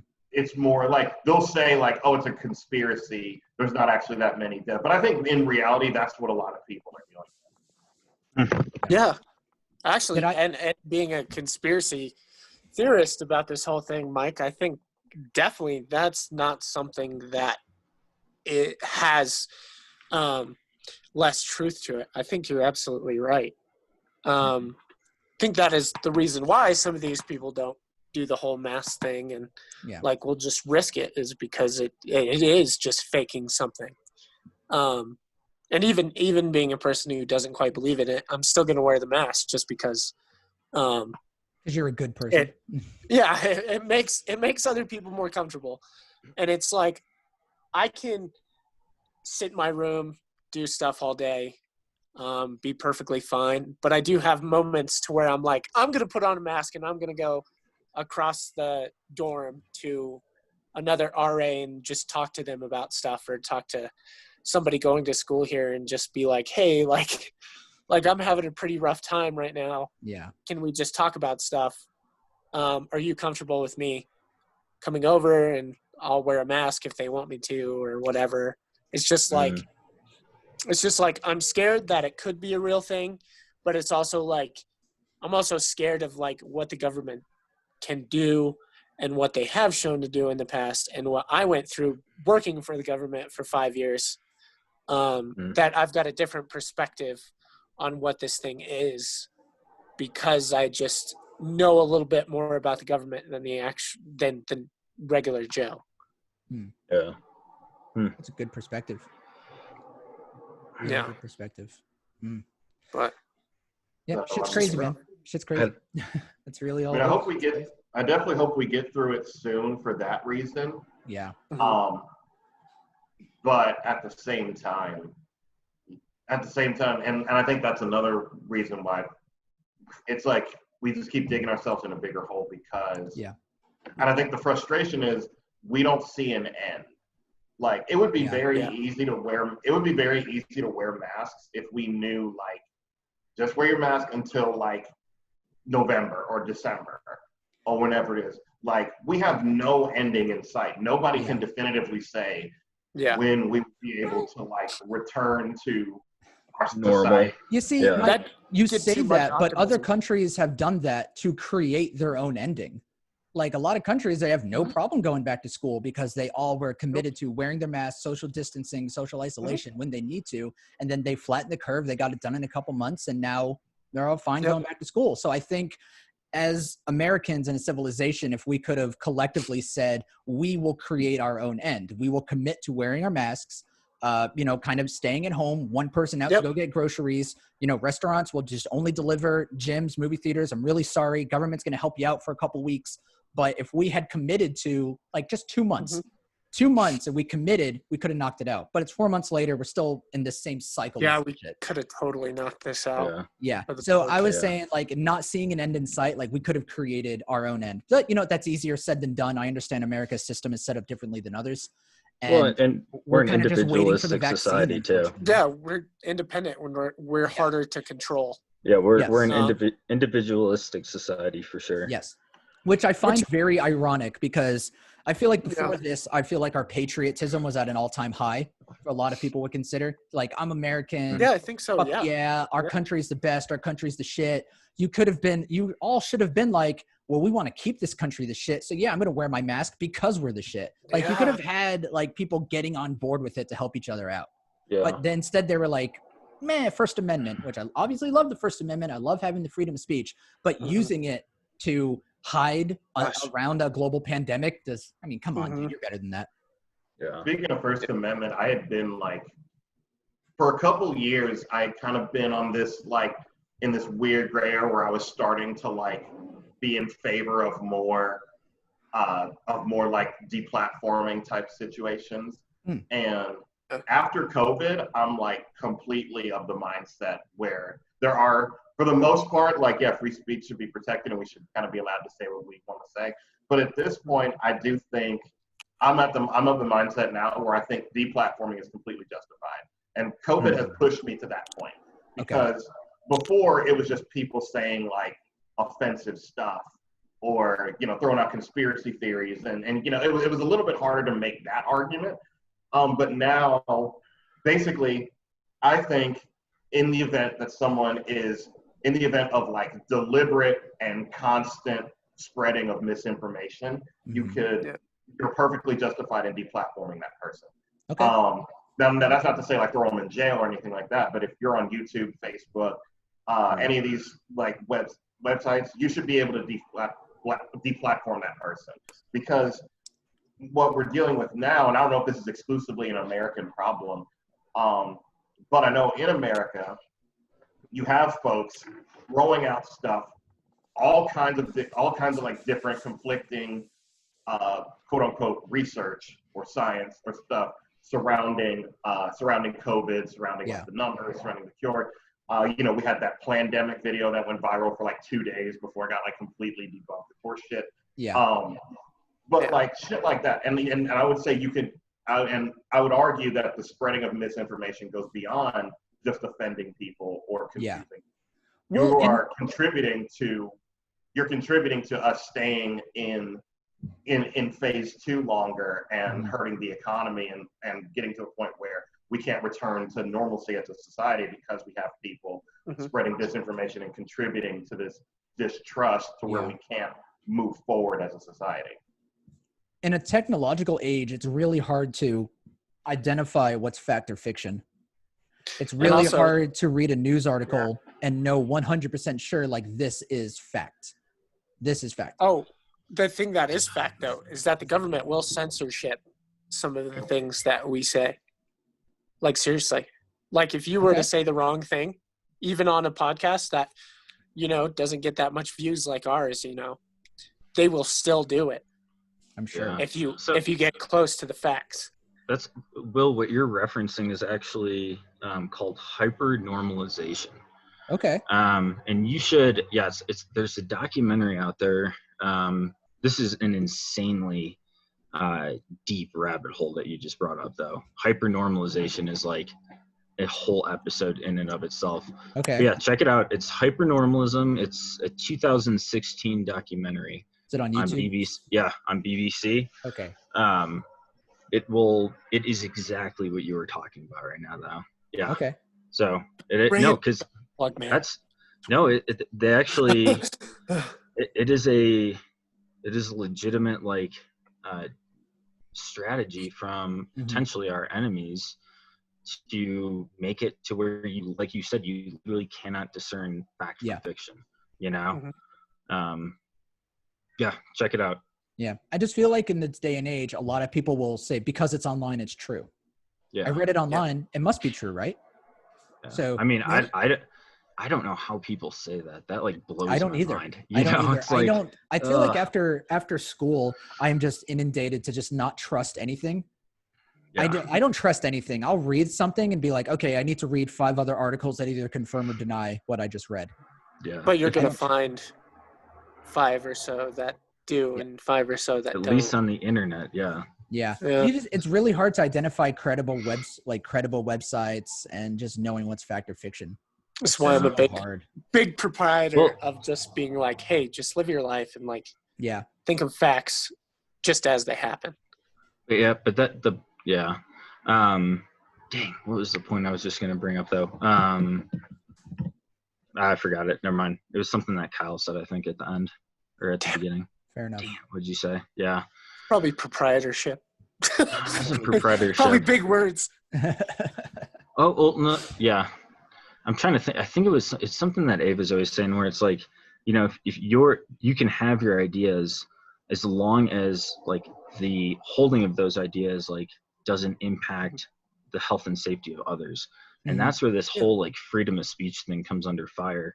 You know, like what Mike was saying, because we found this line now, you know, where it's like, okay, this is where freedom of speech, like hate speech, like all that stuff, it was still covered, you know. What is it, defamation, inflammatory speech, or stuff libel, like that? Yeah, things like that. Yeah. But this is a new one, and it's like, yeah, the Constitution's a living document, so like, what, you know, if we need to add this amendment, like, I'm kind of with Mike. I'm leaning towards it, but on the same notion, like, if we allow freedom of speech to begin to be controlled by a certain perspective, like I feel like that's a super slippery slope, you know, like when people are dictating what can and cannot be said. Yeah, I wholeheartedly agree with you there. So let me ask you this philosophical question. Should we have constitutional amendments that directly impact social media speech? Well, I mean, I guess if that social media, I would say that social media falls under the governance of like the other, like, you know, constraints on freedom of speech. I don't think, I think, you know, manipulating the fact and like throwing out like these weird figures and stuff like that. Yeah. Like that's not covered in person or online, you know? Yeah. Well, I mean, the reason I bring this up is because I think it was this week or maybe last weekend, it was within the week, the CEOs of Facebook, Amazon, Apple, and one other major conglomerate. Was it Google? I think it might have been. It was Google. So those 4 CEOs testified in front of Congress to prove that they are not segregating their information to only apply to like liberal and left-leaning agendas. To prove that it is an equal open platform and that people with a right-leaning or moderate to right-leaning point of view actually have a voice. And they're arguing that they don't. So, but you know, the CEOs will say like, you know, that's not our mission. That's not our goal. Of course, we're trying to make it equal and fair for everybody. But I don't know. I think it's because I tend to lean more right on some things. And so I really want to identify and understand both sides of the argument and really like, where is the middle ground? Where are we going to go to compromise? And I really hate the my side versus your side kind of rhetoric. So when I see this, like, obviously, I want to see it equal on the platform. Like, view it as a Title IX thing. Just as many opportunities you're giving to the left, you have to give it to the right. Yeah. That's at least, I think that's how it should be. And if that's the kind of platform you're creating, then it should be that way. Now, I also understand you probably can't deny that the majority of the users on those platforms are probably younger, or they probably identify or lean with more left side personalities and arguments. Maybe that's an assumption. I think it depends on which community. I think some communities are stronger left as opposed to right. You know, like Facebook, I feel like has more right than like Reddit, which is like very, very leftist leaning. You say that, but Facebook has been taking down, like even recently, Facebook took down, I think, a speech by the president saying it was misinformation. And I mean, like I have a lot of friends on Facebook who post shit I do not agree with on both sides of the party, but I refuse to delete anybody on Facebook because of their political agenda, because I don't want my Facebook feed to be so homogenous that I'm only seeing things that I agree with. I really try to see other people's perspective when I'm scrolling through it. Yeah. Which is how I think it should be. That was one of my RA's call, and I just was just Oh, it's all good. No worries. Talking about, so I posed the question, does social media amendments apply to the Constitution? Like, should the government put amendments in the Constitution that directly affect speech on social media platforms? And this was coming up after the Senate hearing of the CEOs of Google, Microsoft, Facebook, and Amazon. I think there was 4 of them that testified, trying to defend that it's an equal platform for both sides of the aisle, but we see much more removing and censoring of items from the right side of the party, whether they truly be spreading misinformation or not, or that those companies do truly have a left side agenda. So that was just the side of that was a part of the argument of, do we need to bring in constitutional amendments that affect social media, or do we legitimately leave it up to the business owners? Gotcha. Okay. Well, see, I don't know if I would be in favor of that, because well, obviously, I think essentially what should be. Sorry, I was just gonna say both of those suggestions are the obvious extreme side. I feel like I do that a lot. I present the like extreme sides of both arguments to try to wean us down to the middle. But that's just where I'm framing this conversation. Yeah. Yeah, I mean, essentially what you'd be telling social media platforms is they can't have POSs. They can't have their own. They can't have their own guidelines for how they want discourse to happen on their platform. Yeah. I don't know. I don't think that would be a very good policy at all. Gotcha. And I mean, you have to demonstrate. You would have to be able to demonstrate, one, that, because here's where this becomes almost impossible to prove legally. It's like, what qualifies as right-leaning content? You know, like it would be really hard. Is it a guy that like claims to be a conservative and is just making content? Is it a conservative content creator who is making who is talking about a specific like right-leaning talking point or right-leaning issue? Yeah. Like, is it just people who happen to be right-leaning but they aren't talking about politics at all? Maybe they're like, you know, talking about some other shit and they're getting removed for that. Like, that's where it becomes, because when you just say, well, right-leaning people are being targeted, well, in what way? Like, how? You know, that's, and I'm not saying it's not happening. I'm saying like that would be really hard to prove. Yeah. I see that. Definitely see that. Yeah. So I don't know. Do we have like an FCC equivalent for social media?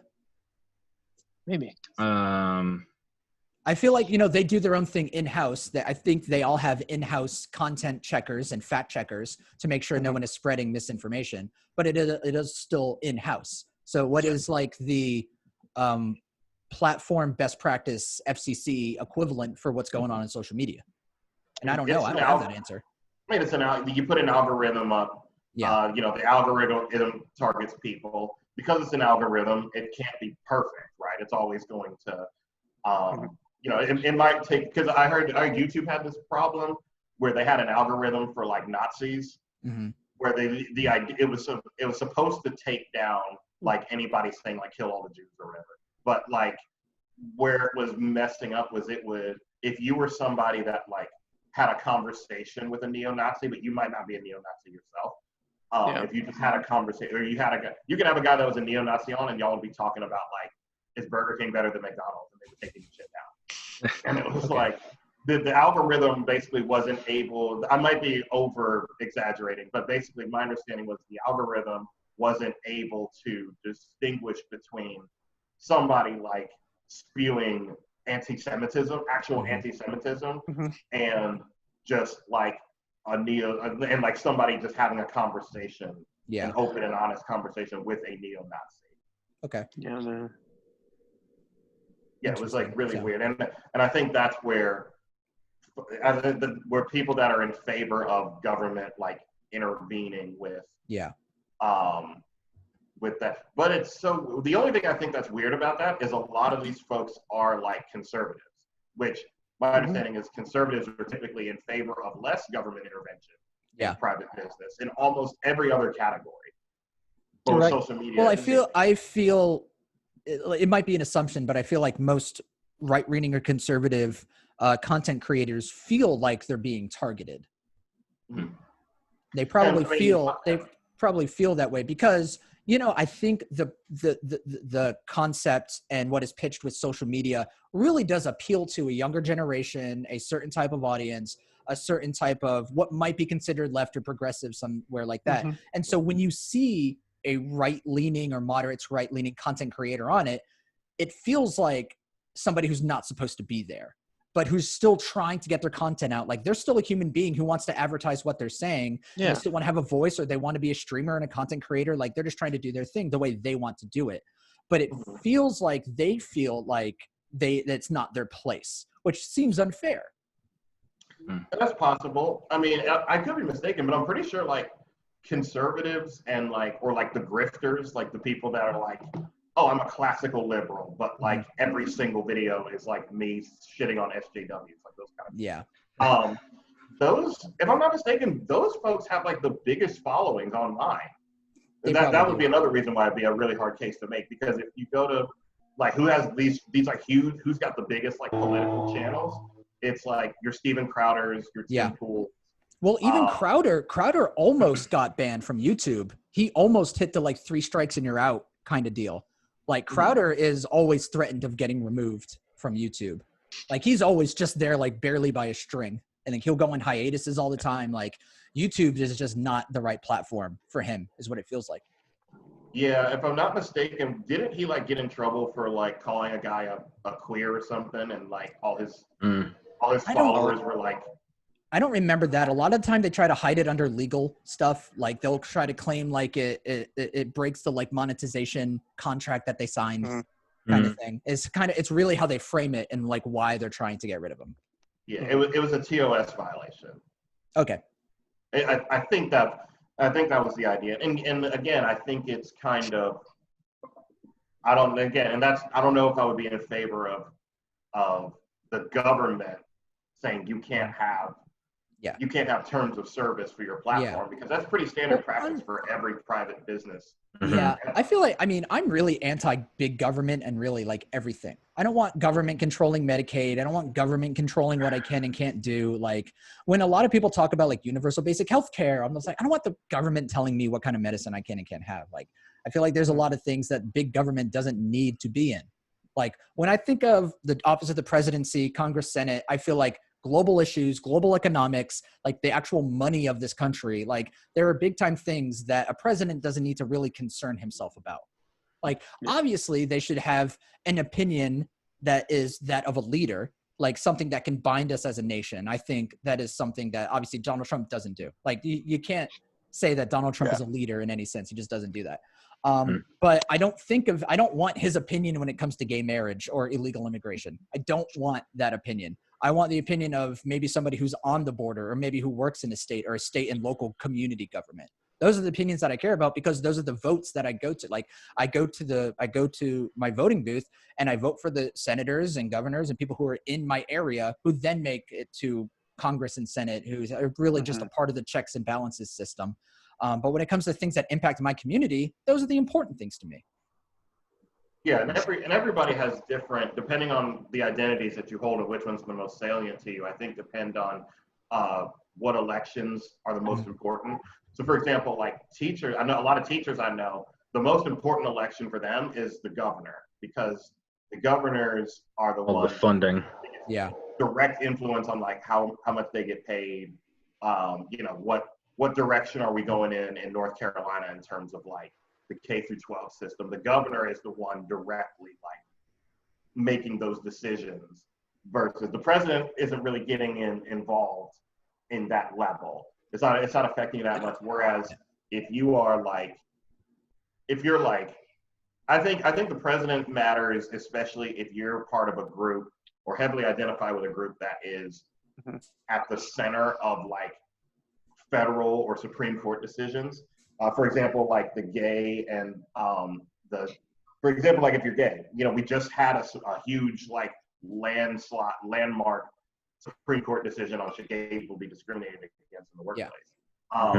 The president is directly appointing the Supreme Court and federal judges that are making those decisions. So if you're queer and that's something that's really important to you, that the presidential election matters very much, because who is in office is going to determine. For someone like me, I just want Betsy DeVos gone. I know the only way to get her out is Trump has to go. It has to be both. It doesn't work. It's not one way or the other. Yeah. Both of them got to go. I think Betsy DeVos is absolutely terrible for anybody working in higher education. Like, I don't know how you would. She's done nothing but take away from what we're able to do and where our field is going. So she's got to go. But for someone like me, if someone said, listen, we'll get rid of Betsy, but we'll keep Trump, I would be willing to make that deal. But if that was the only way to get her out. But I understand, that's America's next game show. America's next game show. Deal or no deal. That's what it feels like. Deal or no deal. Like, whoever's the winner of a season of a game show, it's a 4-year season, and they get to be president. Yeah. I'm down. I think, the election has devolved into just utter dog shit. South Park summed it up best. It's a douchebag versus a turd sandwich. Yep.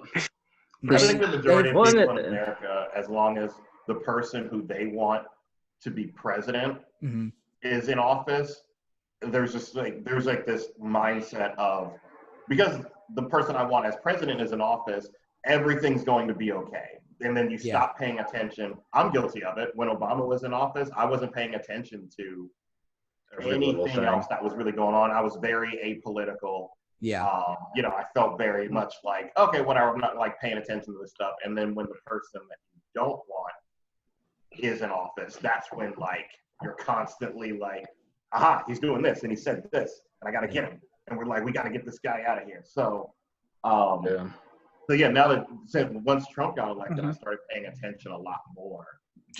Well, was that just like a comfort factor, Mike, or was that just like, okay, like, let's just live Mike's life rather than, worry about all this political nonsense and stuff like that you just kind of defined yourself rather as somebody living day-to-day life rather than somebody who gives a shit about these people in power and these political fucking idiots.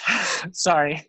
But that just spew nonsense half the time they're speaking. You just would rather care about yourself and what you could do on the matter because you had the support and you had that comfort. That's just not available anymore. I don't think anybody's that comfortable anymore with the presidency or as a political view, internally or externally. I think it's just we don't live in a very comfortable system right now. And I could totally understand where you're coming from when you're like, I pay attention more because I'm nervous. When that's taken away from people, I think that's the most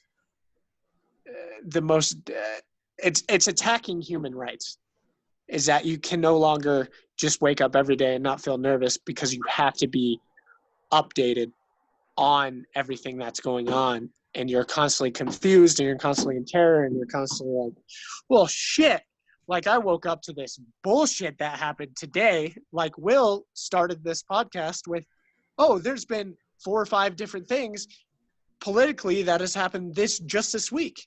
Mm-hmm. And you're like, oh my God, like if you were in the Obama presidency, right? Like Mike just said, he wouldn't pay attention to that shit. That shit didn't matter to him. Yeah. Which I think is great. I think it's like unless you're living it and you guys are higher ed professionals, and it's like you're living in that structure, so you pay attention to the higher ed structure. And also it's like I'm in the lucky position to where I often just tell people, I'm like, I don't care. Your views are not going to impact mine. I'm like, that is the first thing about Kyle that you need to know.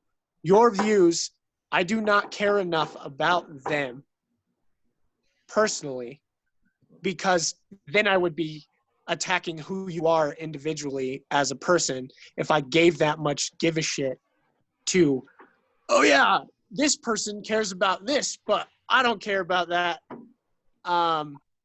Is a hard way of kind of looping around and saying that giving less shit and not attacking people for their beliefs is better than being all about somebody and their beliefs and being like, oh yeah, like you should believe this person because they know more than you do, or they have more heart in the matter. It's like, no, I'm going to believe what I want to believe, and I'm going to respect the other beliefs of others. Yeah. Well, I think that last part is the hardest part. A lot of people don't respect the beliefs of others. They think I'm right, you're wrong. Not a lot. It would probably be unfair to say a lot, but you unfortunately encounter it more than you should. I feel like I take on this whole matter, though, is that if you were to actually go out and just randomly talk to people, I find that the majority of people are much more, they're in the middle. Like, things are not as polarizing as we're making. Like, even as we're having this conversation, like, you could feel there's some central point that we're all just like, we will never budge on. You know what I mean? Whatever that is. You say that, but there are still circumstances where it's the opposite. So one of my buddies, he's a fraternity brother of mine, Eric Moat. We have conversations just like this all the time. And very recently, I've been thinking of the mindset of, this is all talk. This is just theoretical. Let's meet people where they're at and actually have a conversation with them. Like once COVID is over and I'm safe and comfortable again, I would love to just have conversations with random people about this stuff. Eric Moat, or just Moat, as I'll probably continue to call him because that's kind of his nickname. He's done that a couple times where he has encountered a person who is visibly different from him in a lot of things and just wanted to have a conversation. And it didn't go very well. So one example he told me a couple days ago was he was in line getting fast food somewhere, and he noticed a black man in front of him that was probably like "fuck cops" or "all cops are bastards" or something like that. Someone who is the very complete opposite of Eric Moat. He's a white man, kind of conservative. We all have friends who are police officers, so he could never agree with "all cops are bastards." And he literally said to me, "It's like, I just wanted to have a conversation with this guy. I'm not trying to berate him. I'm trying to understand his perspective because we might both learn something from each other." And according to him, the story he told me was, he's like, "Hey, I just want to understand that shirt you're wearing." And the guy said to Moat, like, "If you have to ask, you're a part of the fucking problem, racist." So I mean, obviously that's just one example, but I feel like that is the extremes, though. Well, I feel like the other extreme would be going in and expecting a civil conversation. And it's seriously how Mike could portray this next thing I'm about to say to him. Like, I am so happy that you got to live that comfort level under Obama, and that should be the way you should be able to live continuing to this day. But I totally understand how fucking this day and age is just shocking and appalling. And it's like, holy shit. Like you just said, you're like, boom, here's how I felt back then, and here's how I feel now. And I totally get that. I totally am like, well, fuck yeah, there's been times in my life where I'm like, oh yeah, I felt this way because of my beliefs and how everything was, rather than now where it's like, I don't feel comfortable now either. I freaking hate how it's kind of like, I think Ray and I are kind of similarly talking about the same thing. It's kind of like we would rather look at our differences rather than understand, like, we're not all that different. And we just can't like find that common ground that's like, holy shit, we're just people at the end of the day. Like, we're human beings. We're allowed to have our own thoughts, differences, and similarities. And we should give a shit more about what makes us human rather than what makes us different.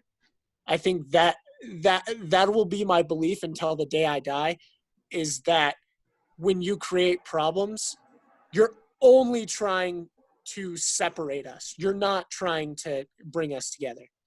And that differs from a lot of people's beliefs nowadays. And what I've seen just from talking to people is that it's our differences that make us special. Yeah, you're right. But it's also the word differences. Mhm. It's also separating. It's like, I don't look at Mike any different than I look at myself. It's like he's a human being. That's what matters. He matters. You matter, Will, being a cancer survivor. Even though that's totally different than what I could ever go through. It's like, you're still here. You're a presence. Mhm. Ray, I need to listen to that story you texted me about because it's been on my mind. Oh yeah. The entire time, and I'll see if you can like FaceTime me one of these mornings. I'll just ask my supervisor to be like, hey, can you give me like 30 minutes or something? Sounds good. She's super cool about that. So it's like, whatever. But everybody significantly is affecting the world the same way, because it's like, without you, the world would be different. It's like, Yeah. I mean, without you.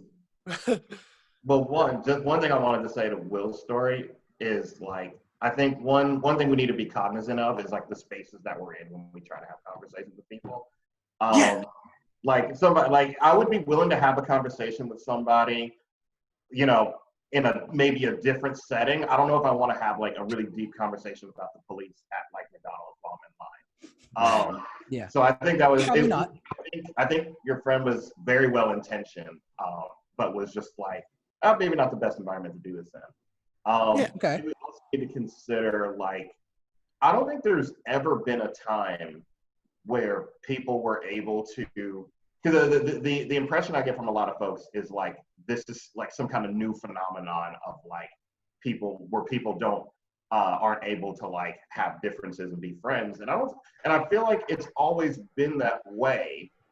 It's just now what we're trying to do is normalize being friends with people who have different views on you on issues that directly affect you. So, for example, Yeah. like it's like, okay, what exactly do we disagree on?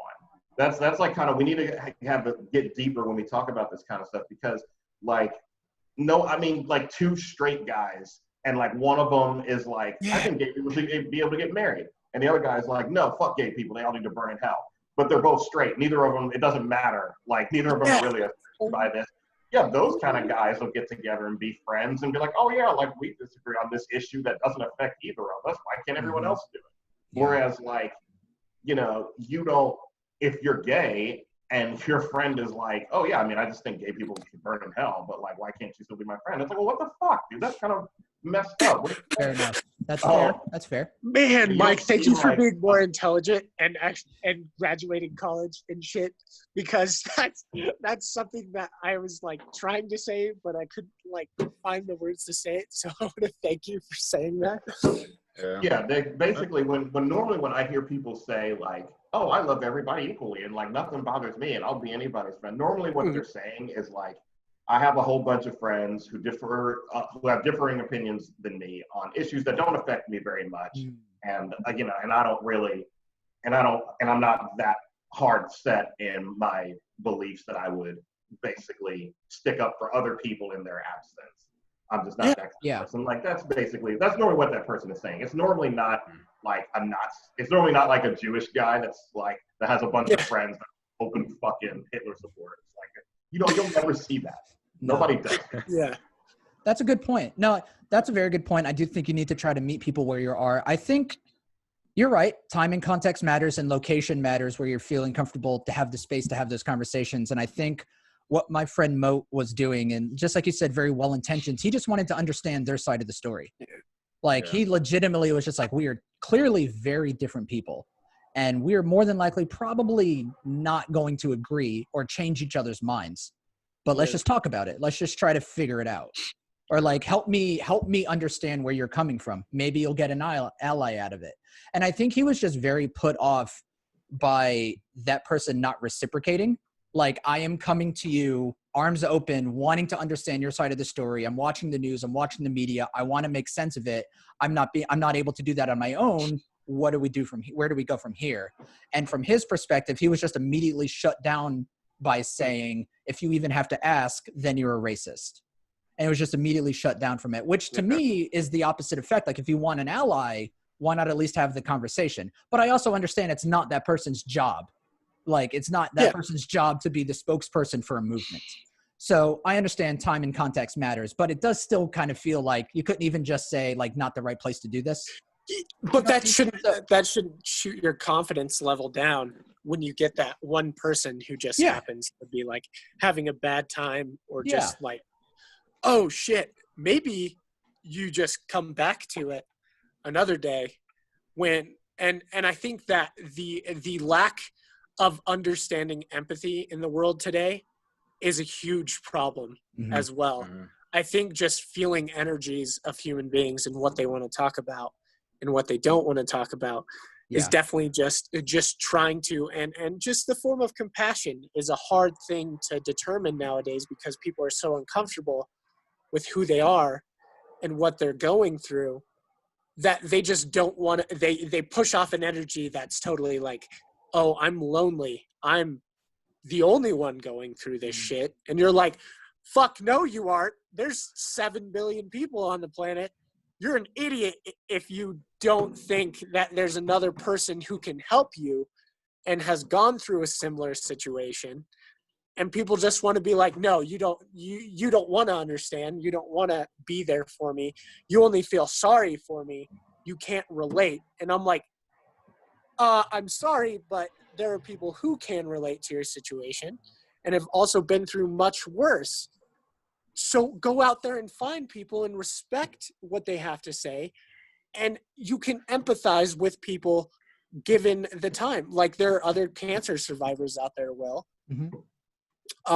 And there's just, you can go talk to them and be like, well, holy shit, if I just been like, man, I'm trying to step out of myself and into, because I'll never be able to feel, hopefully, what you've gone through, Will. Like, I hope you don't either. I hope you don't either. Want to.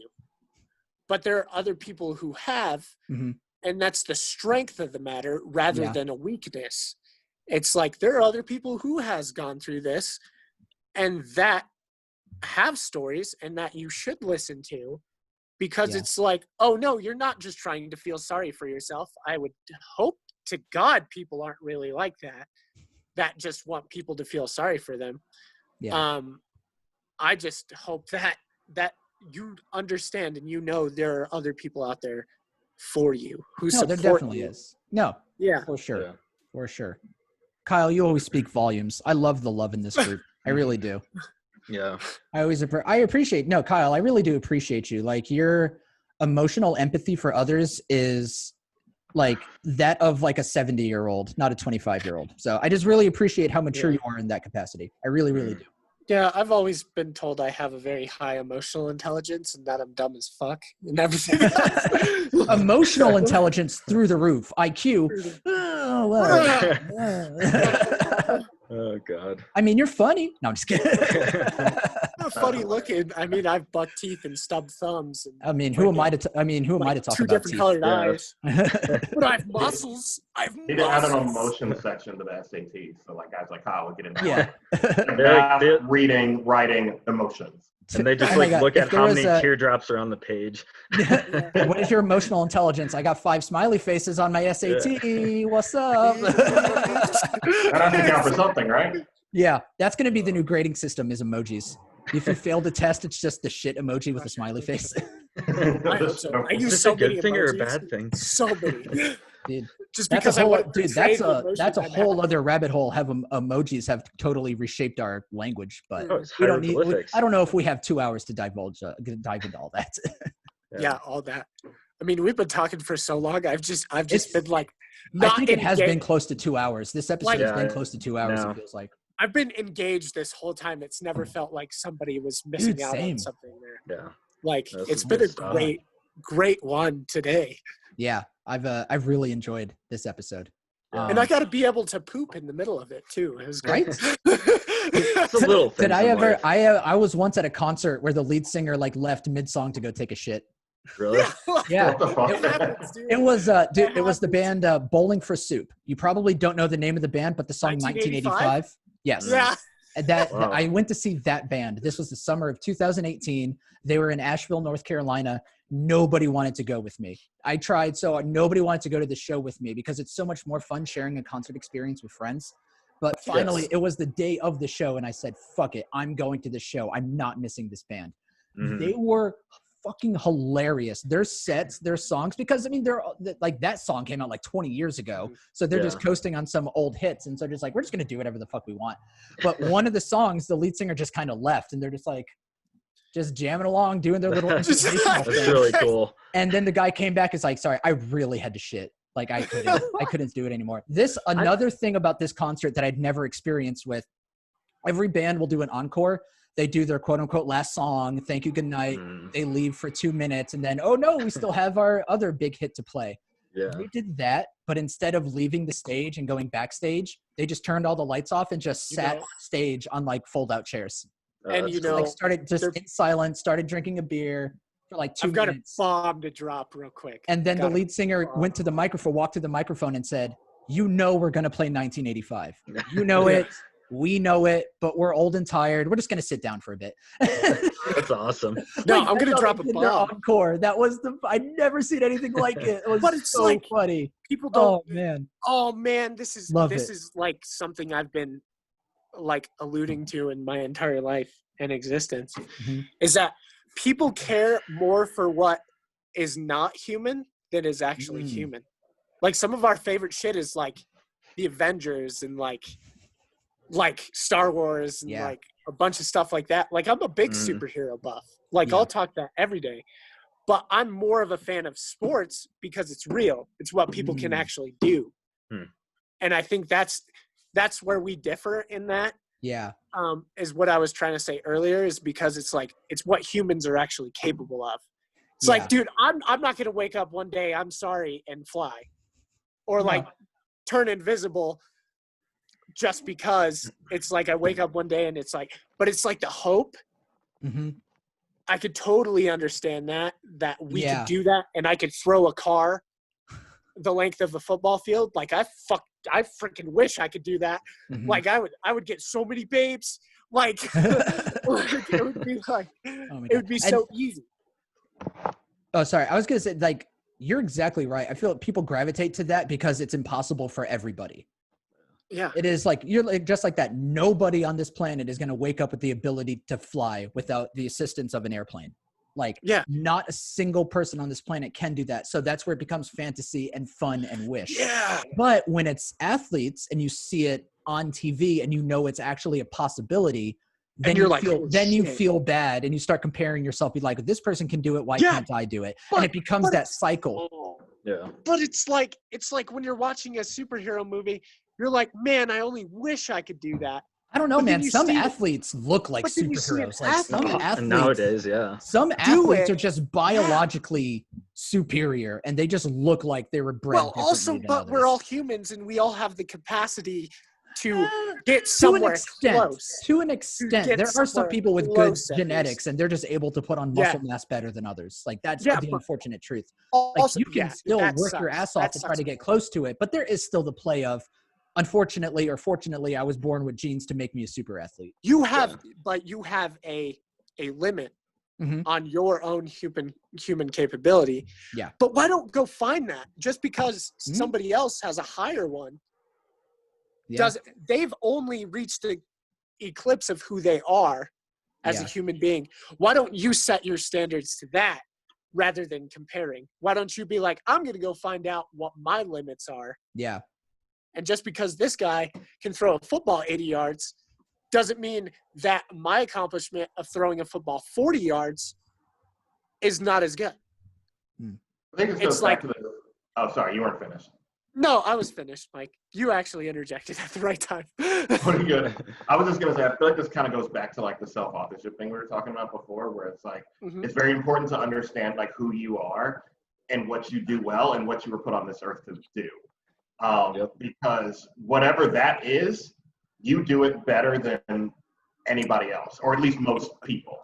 And I think when we don't have, I think we have a lot of people who haven't figured that out yet, and so they're a lot more susceptible to fall into that trap of like comparing themselves to other people or wondering why they haven't like made it in society or why they can't like achieve like other people. Just because it's just not what you're meant to be doing.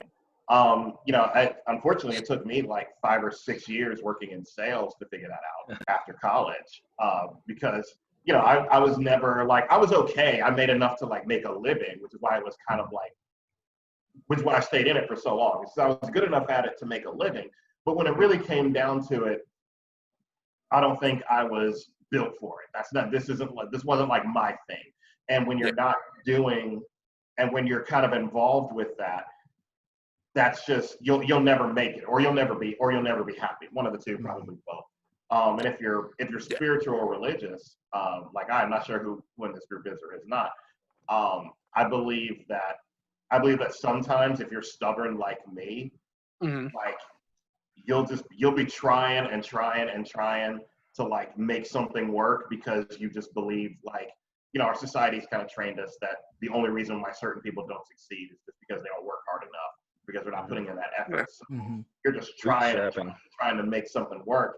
And a guy like me needs God to just like hit me in the head with a rock and be like, stop it. Don't do something else. Dumb, Mike. Fuck. For me, that rock was like me losing my job when I was at Red Ventures. It was just like, man, I just got fired like my first month. I was like killing it. I was doing these awesome numbers, and now it's like, oh man, I just got laid off, or I just got fired for this really like random reason. Like now what do I do? And so I spent like the next 2 years just kind of existing, like not really like moving with any kind of particular purpose. And that was like probably my low point. It was getting up every day and going to work and like, what am I working towards? What am I doing this for? I was flat broke in grad school, but I had no problem getting up in the morning, because I knew at the end of this, I'm going to have a degree, and then I'm going to like have a job at the end of it that I'm going to enjoy doing. Yeah. That kind of grad school got me back into that lifestyle where it's like, okay, I'm building towards something. Just getting up and going to work every day and just kind of doing what you do, and not having like any kind of, you just feel like you're on a hamster wheel. That's like a really, really tough place to be in. Yeah. And I'll do this only for the sake of like continuing these thoughts, is that what I'm the best at sucks, because I understand it and I know why I do it, and I don't try to make myself feel better about it or make others feel better about it. It's just what I'm the best at, I think, that is the thing that people don't understand about me. It's the thing that makes me different from everybody else, is that I would rather see other people succeed than myself. I don't know what it is. I don't question it. I don't dwell on it. That's one of the things I don't dwell on, is that I'm just like that comic where it's like got the weight of the world on somebody's back, and then it's got the other guy who's got like a little feather on his head, and he's just going through life nimbly-bimbly. He can jump around, do whatever he wants. But no, it's just something I choose to do, is just limp through daily life being like, all right, I'll take my successions as they come. But I'm really invested in other people succeeding, and it sucks. And I think about Will not having a job all the time. And I'm just like, I wish I could take that away and just be like, oh yeah, here's a position that you could fill that you're totally okay for. But it's like, I spend most of my time dwelling on other people's issues rather than my own, because it's like, it's not because I want to be sociopathic, or it's because I want to be, want people to be more okay with who I am. It's just because it's like, I wake up every day and I can beat the shit out of myself mentally and emotionally harder than a lot of people could really understand. It's like, if I am awake, I'm thinking about all my flaws 24 hours a day. And I'm thinking about why I'm more pathetic than everybody else. And it's just because I want other people to succeed so much, is because I'm just going to carry that weight day to day and just be like, all right, Kyle, you've done something decent today. Let's keep going. Let's keep going, because you're pushing other people ahead rather than you're like, no, take me with you. Like I'm hanging on somebody's shirt, just like, take me with you. No, it's like I'm pushing them from behind and like being like, hey, go for it. Go what makes you who you are. Like, I don't give a fuck. Like, I'm sorry. I just don't give a shit about myself half the time. It's like, that's the honest to God truth. And is why what separates me from a lot of different other people is just because I'm like, which doesn't make me better or worse. I would think it makes me worse, because I'm like sitting here. The only thing I can reasonably say that I've seen physically is that I have a nicer body than a lot of other people. That's it. That's what I got to show for it. So you're starting an OnlyFans account, is what you're telling me. Yeah, he's starting an OnlyFans. Yeah. OnlyFans. Yeah. Onlykyle.com. Onlykyle.com. Onlykyle.com. Nobody else. I mean, I'd subscribe. I'd throw a couple bucks your way. Yeah, why not? Yeah, I mean, in all seriousness, he just started it too. Yeah, I'd throw you back at it, pussies. like I don't want your money. In all seriousness, like over OnlyFans, when I say OnlyFans is like a way of life. Like, and what I mean by that is, like, OnlyFans, there are some people whose best asset is just how they look physically. Yeah. Mm-hmm. And, used to be, you had to be like a supermodel to capitalize on that. But the model industry became like really, really biased towards like skinny, tall people. There were a lot of folks that were considered attractive to a lot of other people, but they couldn't get on as a model. So Yeah. Instagram, Marilyn Monroe could never be in Victoria's Secret. right? Yeah. So now, like, Instagram, I think it kind of started with Instagram. Like, you could be, if whatever your body type was, people that found that attractive would subscribe to your shit. Yeah. OnlyFans is just taking that up a level to where instead of needing a following and having to cash in on like the advertisers, you just basically have people pay you directly to look at your pics and look at your videos. But basically, when I say OnlyFans is a way of life, is like, whatever your thing is, even if it's something as simple as I just look good. One of the awesome things about American society is you can capitalize on whatever it is that you do well. Yeah. So if you can cook, you can be one of those motherfuckers that does the cooking TikToks, and you just like, it's just you cooking food. Yeah. And like, maybe that's your thing, and you just really like cooking. If you're just somebody that gives really, really good advice, like your friends are always telling you like, man, you just give the best advice. You always give the best advice. Then be that guy that makes videos, giving advice, and then find a way to monetize it. That's basically like Joker once said, if you're good at something, never do it for free. Yep. That's how we all need to live, is like figure out what it is that you do well. Yeah. And then just figure out a way to monetize it. That's the American. That's the real American dream. So I recently. Mike, that was such a good sales pitch.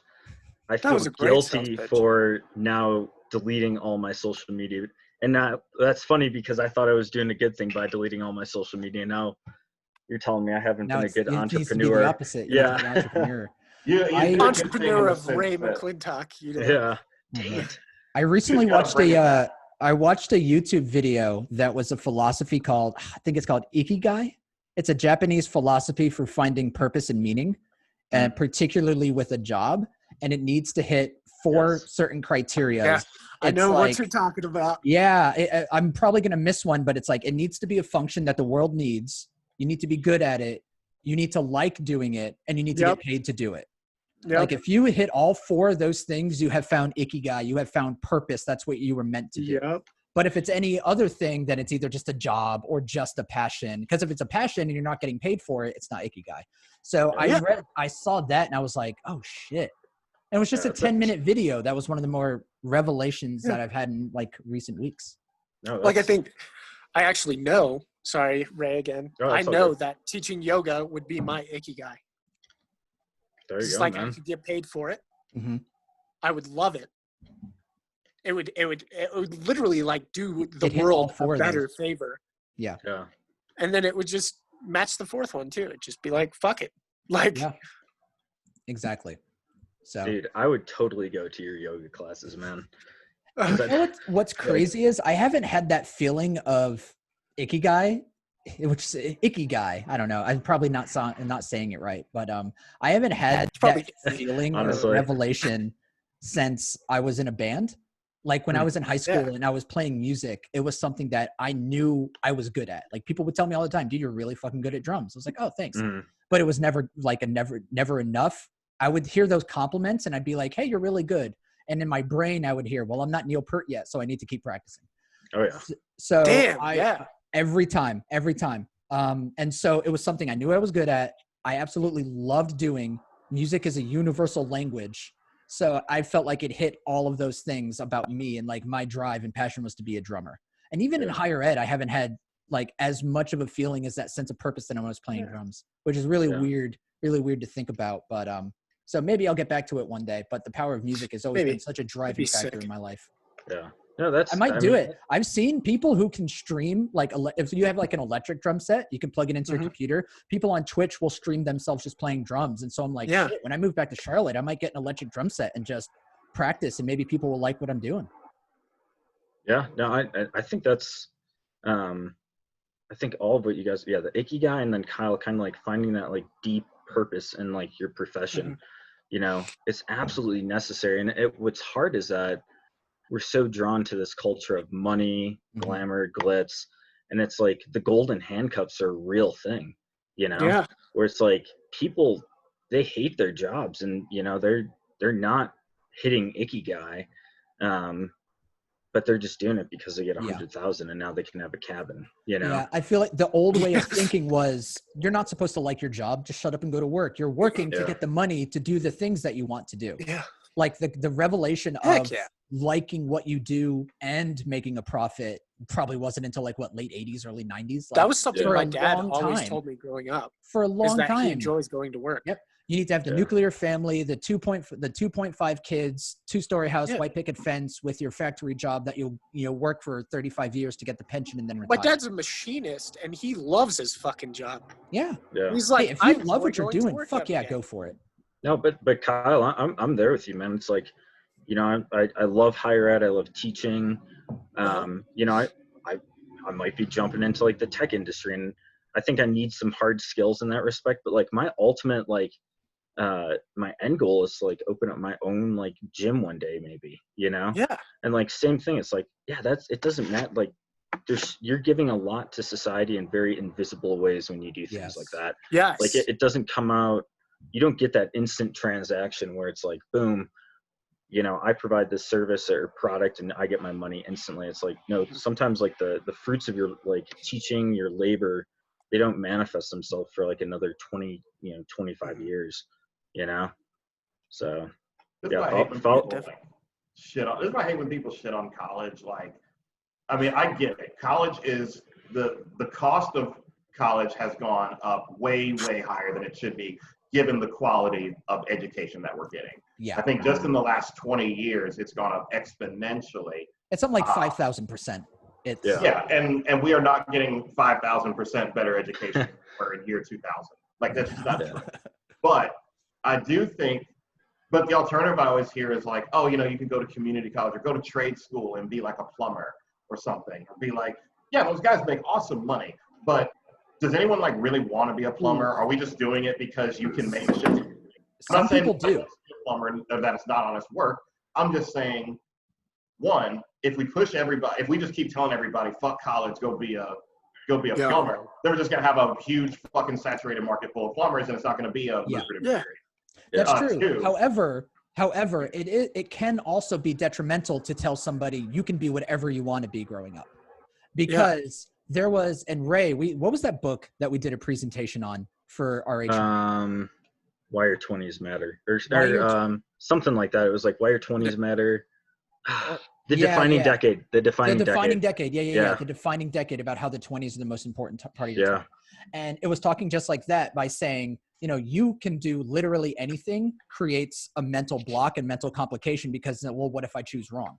Mhm. Kind of thing. And the book gave a really good example of an experiment of, you know, whenever you go to like Walmart or Costco or places where they have free samples. So there was one example that it gave of like, you have two different carts. Let's say it's jam, like preserves. This cart has 6 different options. You can say, pick one and tell me what you think. But the cart on the other hall says, here are 30 options, pick one. You are more likely to go to the cart with the 6 options than you are the cart with the 30 options because it's just too much stimulus, too much anxiety, too much what if I make the wrong choice. So there can be some benefits to saying, you know, you can't do everything. You can do these 6 things. But, you know, that's obviously I go to the extremes on both sides because you do want to live in a world and a reality where everybody should have the opportunity to follow their dreams and make their dreams and passions come true. Mhm. Kind of thing. But it does lead to the fact of I'm afraid to follow my dreams because what if I fail? There's such a high sensation of a fear for failure in this country. And I tell people all the time, like, don't be afraid to fail. You can't get back on the horse until you fall off. You need to fail. You need to learn. You need to grow. These are things you shouldn't be afraid of. You should welcome them like they're a friend. Oh yeah. And this is kind of on the basis of like what we're talking about. I'm sorry. I'm still listening. I'm gonna get some more water. No. This is like something that I hated about RA training is scenario-based training is the stupidest fucking thing on the face of the planet. It didn't help me in the military. Get the call from one of my RAs. I'll be back in a second. Okay. It didn't help me in the military, and it doesn't help me now. I get irritated in those situations because they're bullshit. Yeah. They're not real. Yeah. They're just scenario-based training is more of a fantasy. It's like acting than it is actual real life. Yeah. In 13 minutes, Ray? Yeah. Okay. I was just looking at my watch. I was like, oh. Yeah, I think I'm going to rant real quick because I told everybody, I told my supervisors, told a bunch of people that I was like, I do not do well. I'm sorry. I'm going to tell you right off the bat in scenario-based training because it's bullshit. You're pretending to do something for what somebody else wants to see in you, and that's just not human. That's bullshit.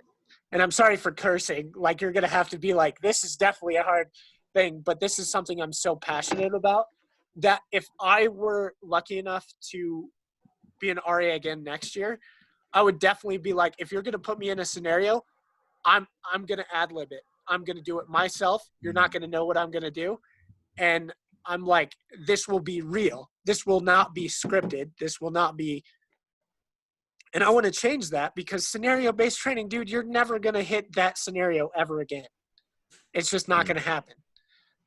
I had a – sorry, I didn't mean to cut you off, Kyle. Pissed me off.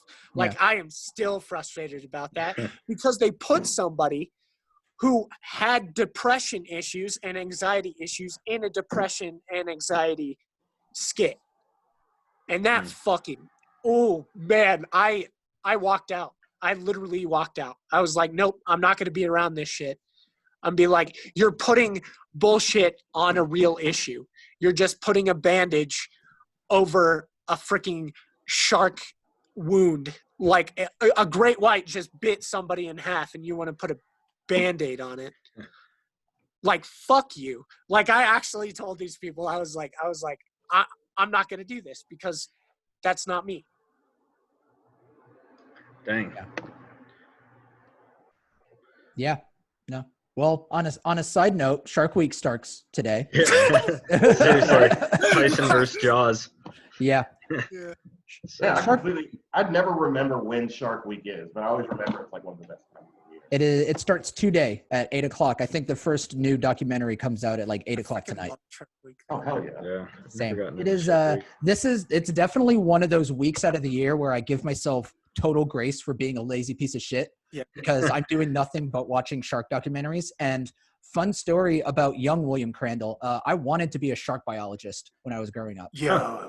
I would go to the school library, get any and all books on sharks I could get. I took a class on marine biology in high school. Like, I legitimately wanted to be a shark biologist. And it sounds like you still do. I as well. still do. I Well, still Yeah, do. man. I Because when watch- you're Dude, when I you're watch talking Shark- about I it, your wa- face is like Yeah, lighting up. no, seriously. You I know? watch Shark It's Week and I'm like, so that's their funny. waters. Why do you want to kill them? Like, It's so funny. I have such an appreciation and such a fear for sharks. But Mm-hmm. when we had swim call, I didn't tell anybody my real thing. I'm like, I'm not jumping into fucking thousands Yeah. of feet of water with fucking sharks in there. You fucking. well, Kyle, I You can only stupid? imagine being in the Navy. Being in the Navy, Yeah. I'm sure they told you a story about the USS Indianapolis. Like, Oh yeah. I'm sure that was part of your Mhm. training of like how to weed off sharks if God forbid that situation ever happens again. That kind of really is one of You the just bellwether don't. I'm stories. sorry. You're either Yeah. lucky or unlucky. Yeah, That's that's like- really. If you're in a They want to- submarine that goes down and you're stranded in the water, boy, that really sucks. Oof. Yeah. Like, Seriously, Dude, that's a but it's horrible. not the shark's fault. The shark's got to eat. You're in their water. It's Yeah, like if you shark's gotta walked eat, into dude. somebody else's house trying to steal a sandwich. Yeah. I hope Dude. I'm on the shark's vegan diet. You know, I hope one of those sharks is just like, dude, I'm not going for it today. Yeah. Would you guys get into a steel cage and go like Yes. swimming with great whites? Yes. I would Oof. totally do it. I would totally do it. I That's see. still kids. I say that now, but then like when you're looking at the water and you see like 30-foot like 30 ancient feet. creatures, you know, swimming around, you're like, do I really want to go in right now? Do I I would really do feel it. safe? I would do it. Yeah, you say that now. I would 100 love to nope, be there. 100%. I would do it. I would love to be not there. back out. All right, Ray, you fund it. You pay for my plane ticket and boat ride. and I'll Oh, prove okay, you. I'm down. I'm down. All right. I will not do it with a killer whale, though. They are way more Orcas- dangerous. orcas than are the fucking top great predator. whites. Orcas Yeah, are they're the intense. top predator in the sea. They're actually the Yep. fastest evolving species on Earth right now, too. Really? Fun fact. The yes. dolphin. You can Interesting. legitimately watch it happening. Yeah. Interesting. Oh, yeah. Okay, so my Yeah. tagline for this episode is going to be abolish SeaWorld. I fucking hate There SeaWorld. you go. Yeah, let's do it. I think I'm so down I'm for really that. torn because I think it's something that a child should see once. Like, I think a child should go to SeaWorld once to see, like, this is probably the closest I'm ever going to come to this creature. But at the No, same time, well- you need to understand that this is not supposed to be here. I'm gonna See, go I to the would say- Caribbean one day with my children. Just throw them in the ocean. Yeah. Be like, That's here's the your humane SeaWorld, way to do it. bitch. Yeah. Yeah. Go whale sighting. Go take a boat Yeah. and go try to I find some would, I would whales. say I feel bad for some of those creatures that we like keep in Yeah. zoos and stuff. It's Yeah. like they might be animals, but they still clearly have some form of like a conscious, Yes. you know? Like Kyle was saying, the orcas, elephants, you know, like these are creatures that recognize themselves in a mirror, you know? Like I think Yep. the elephant is totally capable of doing it. It's Mhm. the elephant and dolphins. And it's like we cage them up. That's why the premise of Planet of the Apes is like, I don't Yeah. know. I think it's super cool because it hits on Yeah. that notion of like what happens if that. And it's You know, funny like as a shit lower level because apes and species shit are evolves dumb as past you. shit. They throw poop at people. Like, are you an idiot? And then elephants are self-portraiting, and you're just Yeah. like, what is going on? You know, I there's They're evolved like, from it's not which the one? apes we should be worried about. So Joe Rogan has a stand-up bit about a scenario where scientists taught monkeys the value of $1. Like they taught them how to barter and trade with money to like get bananas and other things. And they said after the training was done or the exercises were done, one of the first things that the monkeys did with the money is give it to like female apes to fuck them. It's like one of the That's first awesome. things the apes did when they learned the concept of money was prostitution. I was like, Jesus Christ. What the fuck? I gotta listen to that bit now. It's the oldest profession. I gotta I was like, listen to that bit. Yeah. Prostitution is apparently like something we're genetically predisposed. I guess so. Yeah. I guess so. That's the. I mean, that's it is the truth. oldest profession, guys. It Yeah. is. It is. Oh That's so man. crazy. All right. Yeah. Well, we Well, have we have been diving down some deep rabbit holes for almost 3 Deep hours holes. now. I know. Holy Deep cow. holes, baby. So I don't know about y'all, but I'm ready to take a break. Yeah, I'm gonna go Yeah. mountain bike. All right, sounds good. Well, thank you all so much for coming out. If you liked what we had to say, please remember to like, comment, subscribe, and stay up to date with all of our content. All right, gentlemen. Yo, you have a Mike, good Alright. one. Will, and Ray, y'all are awesome. Y'all You're are awesome. Yeah, Great you're conversation. awesome, man. You're Yeah. awesome. I love everybody in this room. All right, peace out, Have a y'all. nice day, y'all. See Take y'all. it easy, fellas.